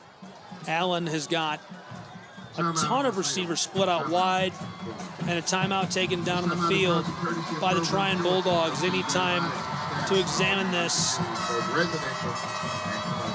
I mean, Butterbean, there's 9 minutes, 27 seconds left. With a length of drives, am I crazy for saying that it's do or die right here? Is that too dramatic? I mean, yeah, with a 9 point, I mean, you got to go for it. It's 2 possessions. You got to score twice. 2 touchdowns, too. You can't chip off a field goal. Oh, actually, mathematically, you very much are, but it's still 2 possessions. 2 possessions no matter what. And it's 3rd and 20, and some coaches may have that on the spreadsheet, a play that you want to throw out there, but they've done showed the reverse with the pass back. So LaFayette just needs to stay on the balls of their feet and keep the gas going. Rambler Marching Band making noise on the road. Allen needs to move the chains. It's 3rd and very long for the Trion High School Bulldogs. In the shotgun, he throws. It's a screen, caught at the 30. He gets nowhere. Back to the line of scrimmage. It's 4th and forever. They had 5 wide receivers and basically olayed our line to try to run in behind them, but that fine young man right there, middle linebacker, said, hey, I'm going to stay my lane, and made a great tackle. Big time play. Just under 9 minutes to go, clock running. I got to give it to the Lafayette defense. I mean, they stay in their lanes. And every once in a while, you'll see them get out a little bit, but not too much. This is too long of a situation to go for it. It's 4th down and 20. The ball's at the 32. The quarterback is lined up at receiver, but I just don't think you can afford to go for it. Think there's a timeout? Sounds like a timeout indeed. There's a flag back for delay of game by the punter. He's hit with a 5-yard penalty, so now it'll be 25 yards to move the chains, and the football will be at the 27-yard line of the Bulldogs. I just don't think you can risk going for it here. If you turn it over in your own side of the field, Lafayette can milk some clock. And really defensive-wise, I wouldn't even go after the punter. I would hang back just in case. Snaps away. Punter gets this off. Centennial almost got thrown into the punter by a blocker right there. 8:23 to go in the game as this one rolls off at the 35-yard line of Lafayette. So they will take over 65 yards from the end zone and drive right to left from the close hash mark. They are leading by 9 in Trion, Georgia, where it's 25-14. Glad you're with us for Prep Football. Trion Bulldogs defense needs the stop of the season so far to keep their chances alive in this game. Lafayette is just going to look to burn clock here. And with that wing tee offense, every drive takes them 7.5 minutes to get down the field if they score. I don't think they can stop them. I mean, they have to do something spectacular right away. They've got to smack them in the mouth. And this right here, and this is probably what Ethan is preaching to his offense. Guys, play smart. Play with your heart, not your head. And run the plays right. Because you don't need no crazy flag right here for being dumb. Lynch is lined up in a three-point stance behind him. The ball goes to Harris. Far sideline, in trouble in the backfield. Slips 1-2 and dragged down after a gain of 2. So it'll be 2nd down and 8 now from the 37-yard line of their own side of the field. I really don't even know how he felt the hole to even jump off into right there. No, it's an impressive carry by Harris. It's kind of what we expect out of him. He's a really talented guy with a ball in his hands. We haven't seen a lot of him this year. I have a feeling we're about to see him get much more involved. Well, he's playing a lot of downs in JV. He's only a sophomore, got great potential, hard work ethics in the weight room. Him and Bright, that sophomore class, I'm telling you, there's great things to come at LaFayette with that sophomore class. Right up the middle, spinning. And this one goes for a yard, maybe 2. They're going to make it 3rd down and medium. They need 5. The football is right on top of their own 40. Trion Bulldogs need a stop here. 7 1/4 minutes to play, or it's 25-14. Lafayette High School Ramblers are looking to win their 3rd game of the season.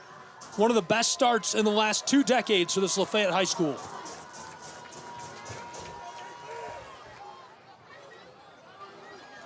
They just need to keep running. We need to get a first down right here. Get a first down, and then just run that little clock. Ramblers fumble. Edwards picks it up. He's in trouble. Grabbed and dropped. Lowridge is on top of him and pulls him to the turf immediately, followed closely by Hudson Thomas, the junior defensive end. Good job by Edwards picking the football back up, but the Bulldogs swarm him immediately. 4th down, and the Ramblers will have to punt it away, but with only 6 1/2 minutes to play, the Bulldogs are going to have to turn 2 scores really quickly. But one thing that the coach for Trion is going to have to think, do I send them? We have got a fast punter back there. Or are we going to hold back and let's block and try to take our chances? Williams, the punter. He'll punt it. He took that extra step. And it's going to take a Bulldog friendly bounce across the 30 to the 31. And that is where Trion High School will start this drive. They will work from left to right with 5:49 to play, trailing by 9, 25-14 to the Lafayette High School Ramblers. They are seeking their 3rd win of the season as they're 2-2. Ramblers are 2-1. A 3rd win would be one of the best starts in the last 20 years for Lafayette High School. They've only had 1 winning season in the last 2 decades that was over 500. That was with Paul Ellis. I think 2004, right? I gave you that year. No, they went to the playoffs. 2008, maybe? They went 500 and went to the playoffs. Yes. The last time they won more than 5 games was the mid-2000s. Looking for a 3rd tonight. 1st and long. Toss down the left sideline. Caught. Oh, baby, climbing the ladder. Look at the flash of the gloves. Allen uncorks that down the sideline. An unreal catch and play by Brandon Ludy, the senior receiver. He makes it 1st and 10 beyond the 50 at the 38-yard line of the Ramblers on the far hash marks. Working left to right, Trion Bulldogs lined up to go again on 1st and 10. 5 1/2 to play. They trail by 9. And that was just a great catch by that young man because that was great defense. And he just made a great catch. Quarterback made a great throw. Toss deep. This one incomplete. Mid-air collision. Bulldog fans want a call. No flags down. I think that guy's wanting every call. I think so too.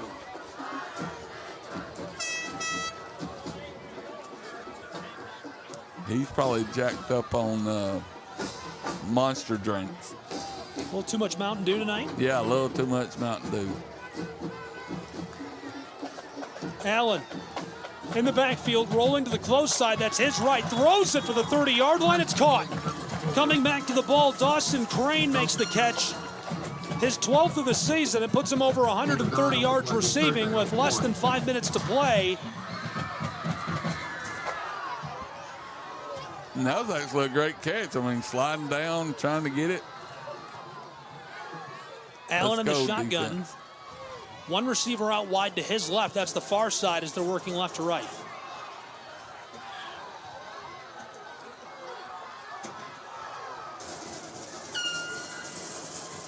Fakes the give. No, Henderson does take it. The tailback right up the middle, and he nearly makes it to the 20-yard line. They needed a yard. They got 9. First and 10 just outside of the red zone for the Trion High School Bulldogs. 4 minutes, 34 seconds to play. They're trailing by 9, a 2-possession game. They've got to score, get the ball back, and score again to overcome the Ramblers. Allen in the shotgun takes the snap, throws quickly to the close sideline, a battle for the ball, and it's incomplete. Looking for the tailback again.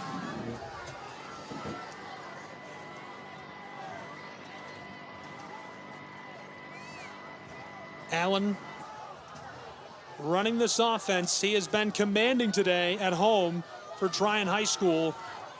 They must score quickly. 4 minutes to play and trailing by 9.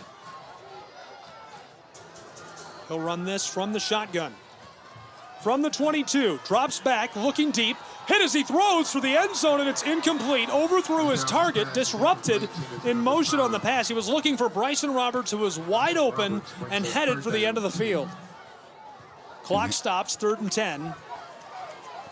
And he is not too happy. I don't know what went on, but he wasn't too happy. He was getting bull rushed there by the LaFayette defense. That Rambler defensive line has been menacing. I mean, they're back there. Audible coming in from Sean Patrick and the offensive coordinator of Trion High School's Bulldogs. 4:10 to play. Here's the snap to Allen. He's rolling to the far side. That's his left. Throws to the sideline. Caught 2 yards shy of the sticks. We'll see where they mark him. It'll be 4th down and short in the red zone for Trion High School with 4 minutes to play. Yes, they're going to mark him 2 yards shy of the line to gain.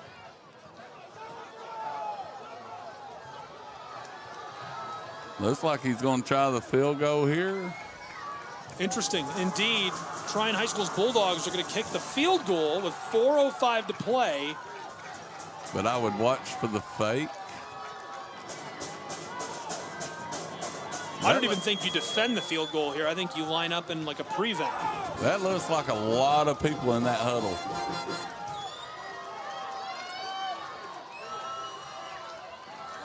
They're trying to draw them off sides.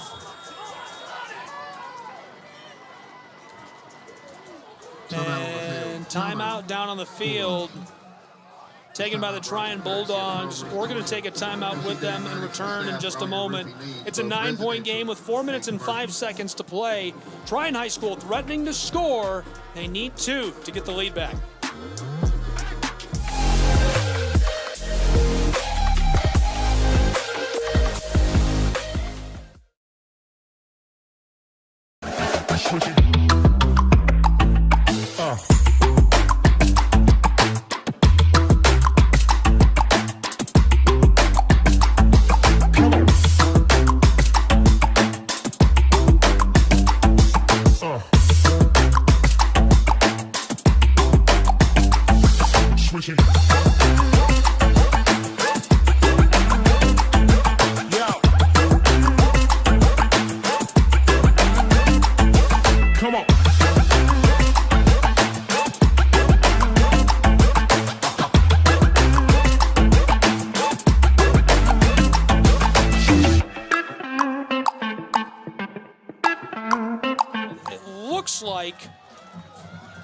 It looks like they're going to run a play. Power set on the field for Trion's Bulldogs. Here's the snap. Big guy right up inside. That moves the chains and way more. 8 yards. And it's 1st and goal for the Bulldogs of Trion High. Have enough for another. Bulldogs, McDonald's, 1st and goal.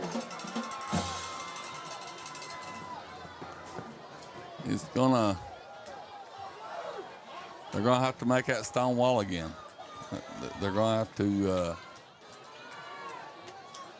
make a defensive stand right here.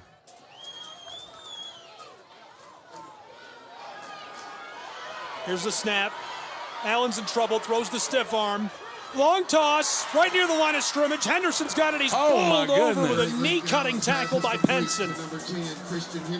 Henderson gets the ball, gets beyond the original line of scrimmage for a couple. Now it's 2nd and goal. Trion Bulldogs hurrying to line up with 3:20 to go. He was trying to run like Johnny Manziel out there. And he spikes the ball. I like that comparison for him. He's not quite as mobile, but that's a fun one. Link Allen stops the clock with 3 minutes, 13 seconds. But shouldn't they move the ball back where he spiked it? Incomplete pass. Oh. 3rd and goal. 4-yard line. I hate using it down there to stop the clock with 3:13 to play. Tryon is going to do whatever they can. Bulldogs, man, takes the snap, rolling to the close side, heads right, picked off. Ramblers, 10-yard line, Go. 20, 30-yard line. He's got a blocker. He's gone. Tay Ware, midfield strike, opposing 40, 30. He cuts it back around the quarterback. Allen at the 20. House call, baby. Touchdown. LaFayette High School Ramblers. The pick 6 with 2:55 to play. It's 31-14. Oh, baby. Call up the GHSA. Call the NFHS Network. Call Georgia High School Football Daily. It's a Sports Center top 10 pick 6. That was a big-time play by a big-time player. Unreal play by number 23, Tay Ware, who picks it off and takes it to the house. What a play. If you're not here at this game, you missed it. Unreal. The Rambler crowd is still going nuts in Trion. PAT team is on in a 31-14 game. It's Harrison on to take the point after try as the crowd finally starts to calm. Bulldogs are having problems with their PAT defense unit. Someone came on that wasn't supposed to.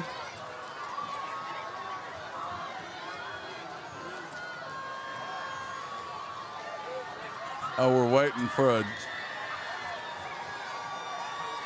official, I think you're right. an official. He was having some political discussion with the coach of Trion High School. Snap and hold are good. PAT, this one sent up, away, and through. LaFayette is leading by 32-14 with less than 3 minutes to play in Trion, Georgia. Butterbean, it's safe. The Ramblers are off to one of their best starts, if not the best start, since 2004. Oh, buckle your seatbelt, my friend. We're going to need some racing harnesses in this press box for the rest of the year. Ethan Thompson has the Lafayette High School Ramblers firing on all cylinders. And I tell you, the big thing right now is if this stays true, there's going to be a party in downtown Lafayette tonight on the way back through town.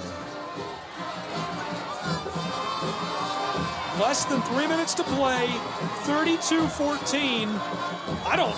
Does Trion have a chance? You've got to turn a score every 60 seconds for the rest of the game to come back. Rambler kick unit is not on the field. I think Ethan Thompson is looking for someone. I think we had somebody shooken up a little bit, so trying to make sure we got the 11 guys out there. Timeout taken by the Lafayette Ramblers. We're going to take a timeout as well. It is prep football. It is 32-14. Ramblers, a commanding lead on the road. Don't go anywhere.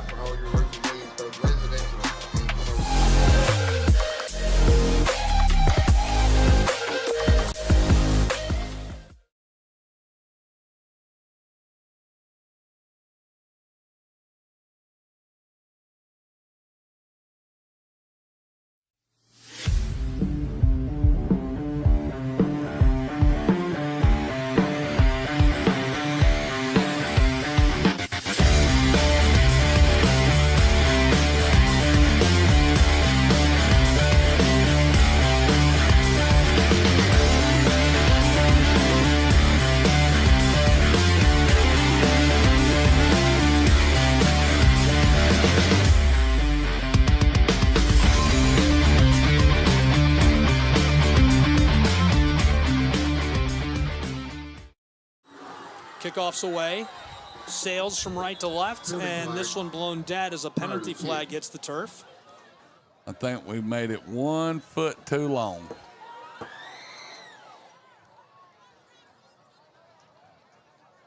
You got to say, that ball was not heavy there for Harrison Gilstrap. He put it into the end zone, but now he's going to have to back up a little bit. against the Ramblers. 12 men on the field.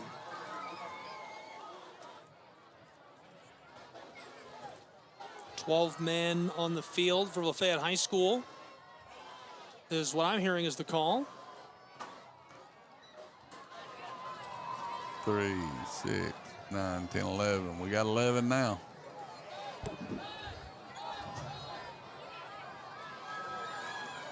I would never even try to count. I would get it wrong.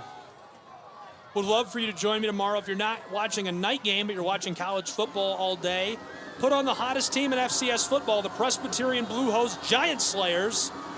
Knocked off Mercer, the number 11 team, beat the Furman Paladins. Now they play at home tomorrow. 2 schools with over 10,000 students. This one is bobbled and rolls off. Keep taking by number 27, Stephen Gardner. Ouch. And so that was a live ball for a moment as Gardner couldn't get it. 14-yard line. Bulldogs. It'll be first and 10. Good kick by Gilstrap. I mean, what is that on the 15-yard line?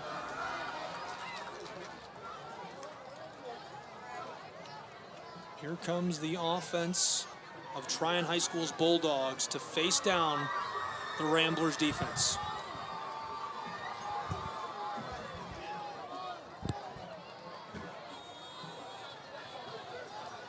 Inside of 3 minutes to play, 32-14 Lafayette.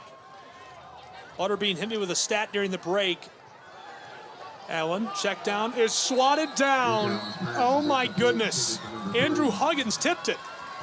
Brandon Moody brings up second down 10. You're saying Carruthers tipped it? Yes. 2nd and 10, 2:48 to go. The last time that Lafayette beat Trion High School, you gave me the number. What is it? 2011. 2011. Lafayette has not finished a season over 500 since 2004, seeking their 3rd win.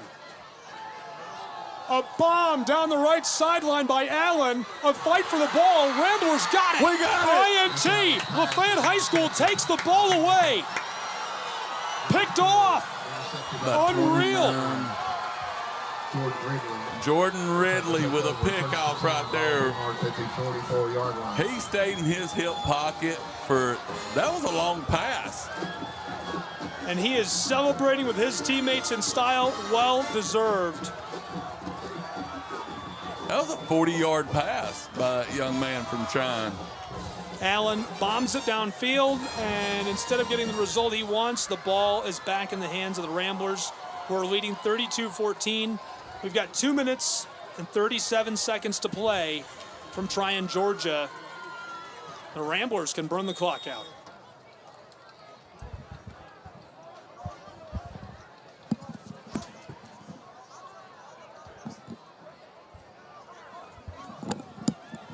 Here's the give. Tailback to the right side, outside hip of the right tackle as he tries to go to the far sideline, and Bryson Cleghorn is wrapped and dropped after a gain of 3 yards. 1 first down will basically put this one in the books. 2nd down 7. 7 yards needed to move the chains for Lafayette High School, who is in the midst of not only a historic season, but this will be a historic win, their first over Trion High School's Bulldogs since 2011. Ethan Thompson sends on his star receiver, Porter Centel. What a magical start to the year for Lafayette High School. I've got chills. Ramblers. 2nd and 7, man in motion. There's the give to the big guy right up inside. Ethan Lynch nearly moves the chains all by himself. He's taken down right on top of the midfield stripe at the 50. By the interior of the Bulldog defense. Gain of 3 on the play. Brings up 3rd down 4. Inside of 90 seconds to play.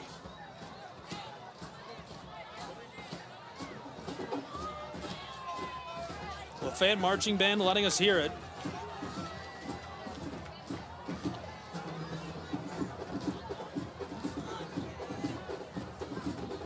Third down and 4 from right on top of the 50. Ramblers, 69 seconds to play.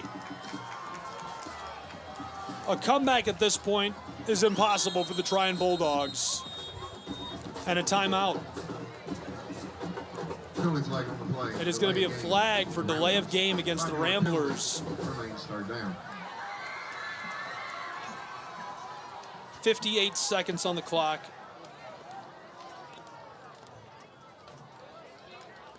Third down and 9 for Lafayette High School.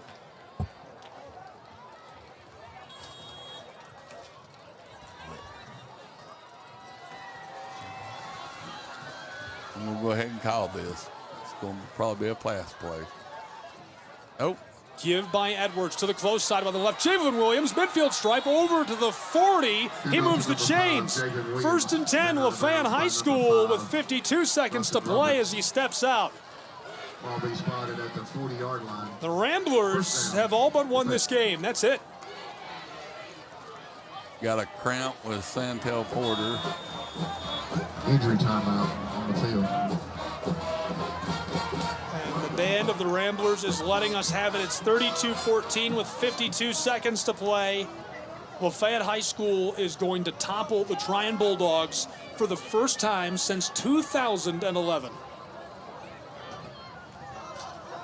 While we're here, also give a shout out to Josh James, Coach James, the flag football coach. He's listening in with us. Sally McGinnis and her boys are sitting here listening to us. Very appreciative of our listeners from around the country. And our sponsors. We thank you a lot. What a bargain. Sponsored the Lafayette Rambler football team. They're about to be the hottest thing in North Georgia with their third win of the year and their first since 2011 over the Trion Bulldogs. 52 seconds to play. First and 10 Ramblers leading 32-14 in enemy territory at the 45. Little push up inside. Clock will run. One kneel down and it's all over.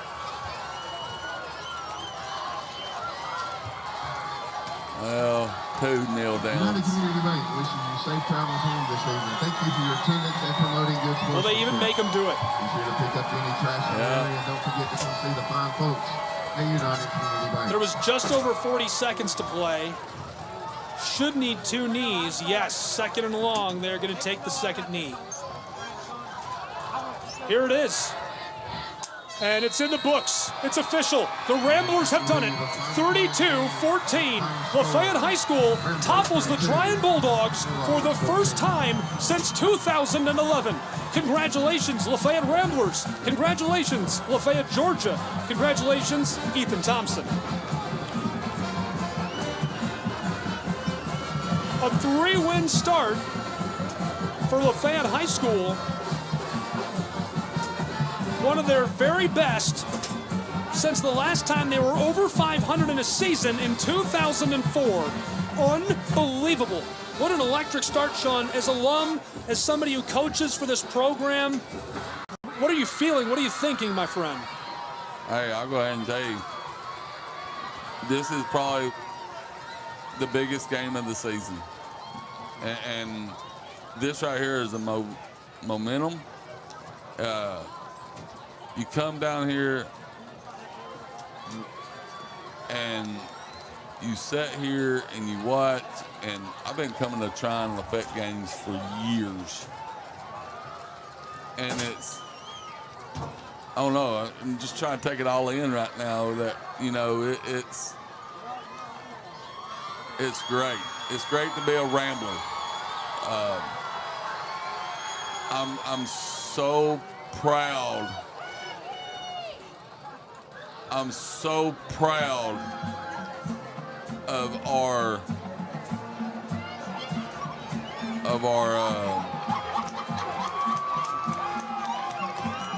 young men, and we have stupid kids that are going out doing stupid things.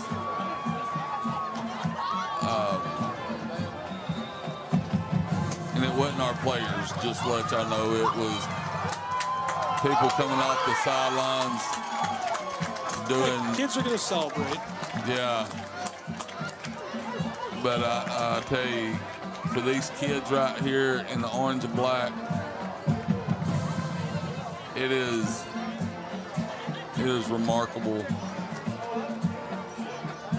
to sit there and listen to that alumni being played on Trion's field, knowing that you won. Unbelievable moment to cap an unbelievable performance by the Ramblers. We'll break when we return. Post-game show on Georgia 93, 7 a.m. 1590 WQCH. Thank you. Representative Mike Cameron, asking you to join me in rooting on. Thank you for being with us. As you can hear the radio in the background, that will wrap our coverage from Trion High School on the Southeast Sports Network. Again, your final score is a big one in favor of the Lafayette Ramblers, a 32-point win. Incredible. Lafayette, their first victory over Trion since 2011, their first 3-win start, basically since they went 500 way back, or over 500 way back in 2004. Congratulations to Lafayette High and the Ramblers. Thanks for joining us on the Southeast Sports Network. All games and events airing on our networks are broadcast live and are copyright material. Today's game will be archived inside of the Apper platform where you viewed it and available for replay. This has been a presentation of Tri Media and the Southeast Sports Network.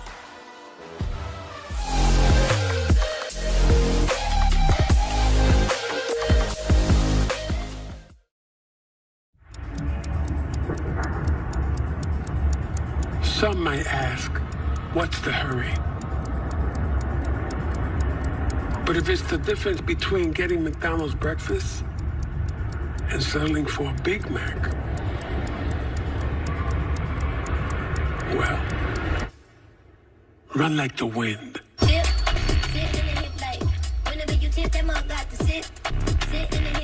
Ba-da-ba-ba-ba.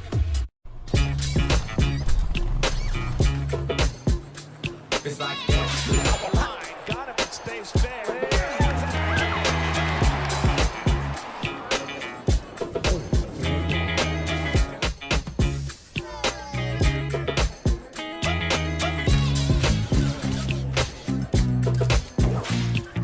Everybody feel it, come around with the rhythm, it's a sound. Everybody get down when we give it to you. It's like that.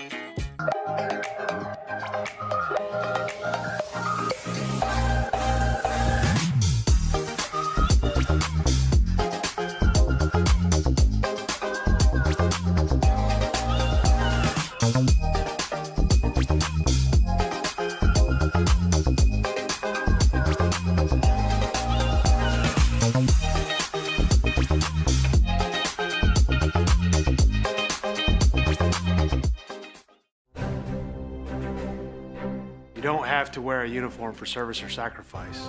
Every day, ordinary Americans perform extraordinary acts of courage and selfless service.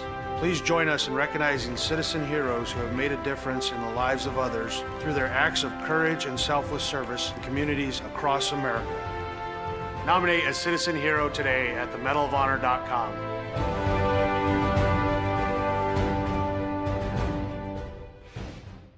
Welcome back to Super Bowl 58 in Las Vegas. Tony, what do you think? Quincy, it's 2 a.m. You have school tomorrow. Get some rest. See you tomorrow, Saquon. You got it, Quessy. His name is Quincy. The crowd goes wild. Hey, Quincy. Quincy! Your son's fantasies are going to destroy my house. Spin move. Quincy, take the snap. Hike. Here comes Fred Warner. I'm open. He's got Jefferson. All right. Hit the gritty?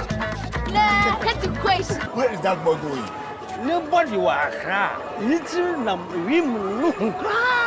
Oh no! Bring it, little man. Cam Jordan!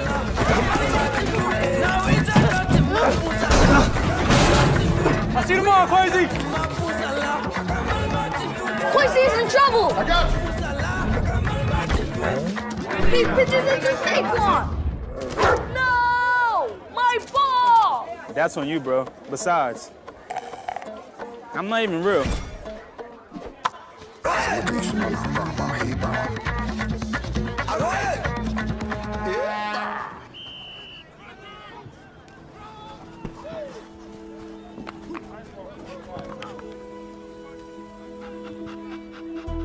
this your ball? What's your name? Quishy. Quincy. I'm OC. I know that look. I know that dream. I had the same one. See, Quincy, doesn't have to be a dream anymore. Doesn't matter where you're born, as long as you're born to play.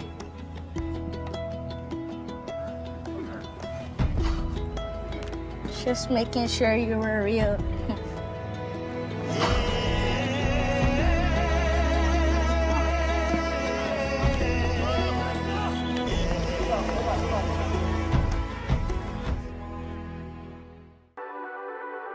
The Southeast Sports Network, your free ticket to front row sports action.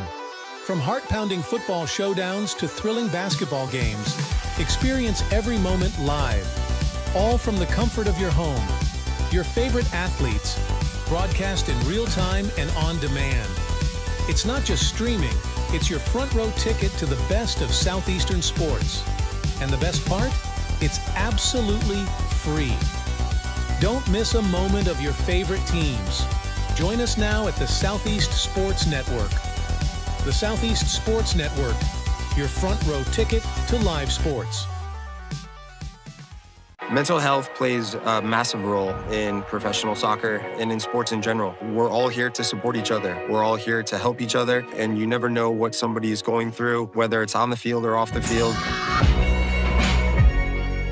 For me, mental health plays a huge role when it comes to goalkeeping because a lot of times the game is not near me and not near the goalkeeper, and it's important that I stay calm and stay ready and stay connected to the team even when the play is not by me.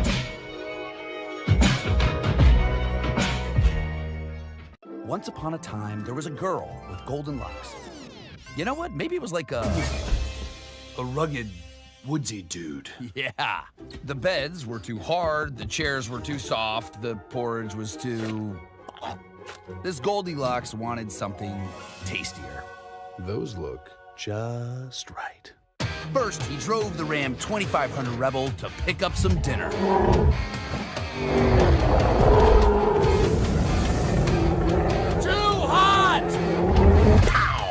Some really big dinner. Tastes like chicken. Next, he took the Ram Charger deep into the woods to flex his artistic muscles.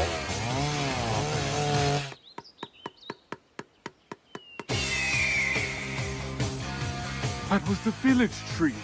Then, completely abandoning the narrative, he fired up the Ram RHO for a little joyride. Time to jump a volcano.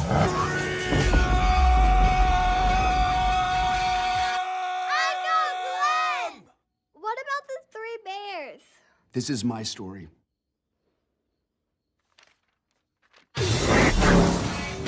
But yeah, the bears were there.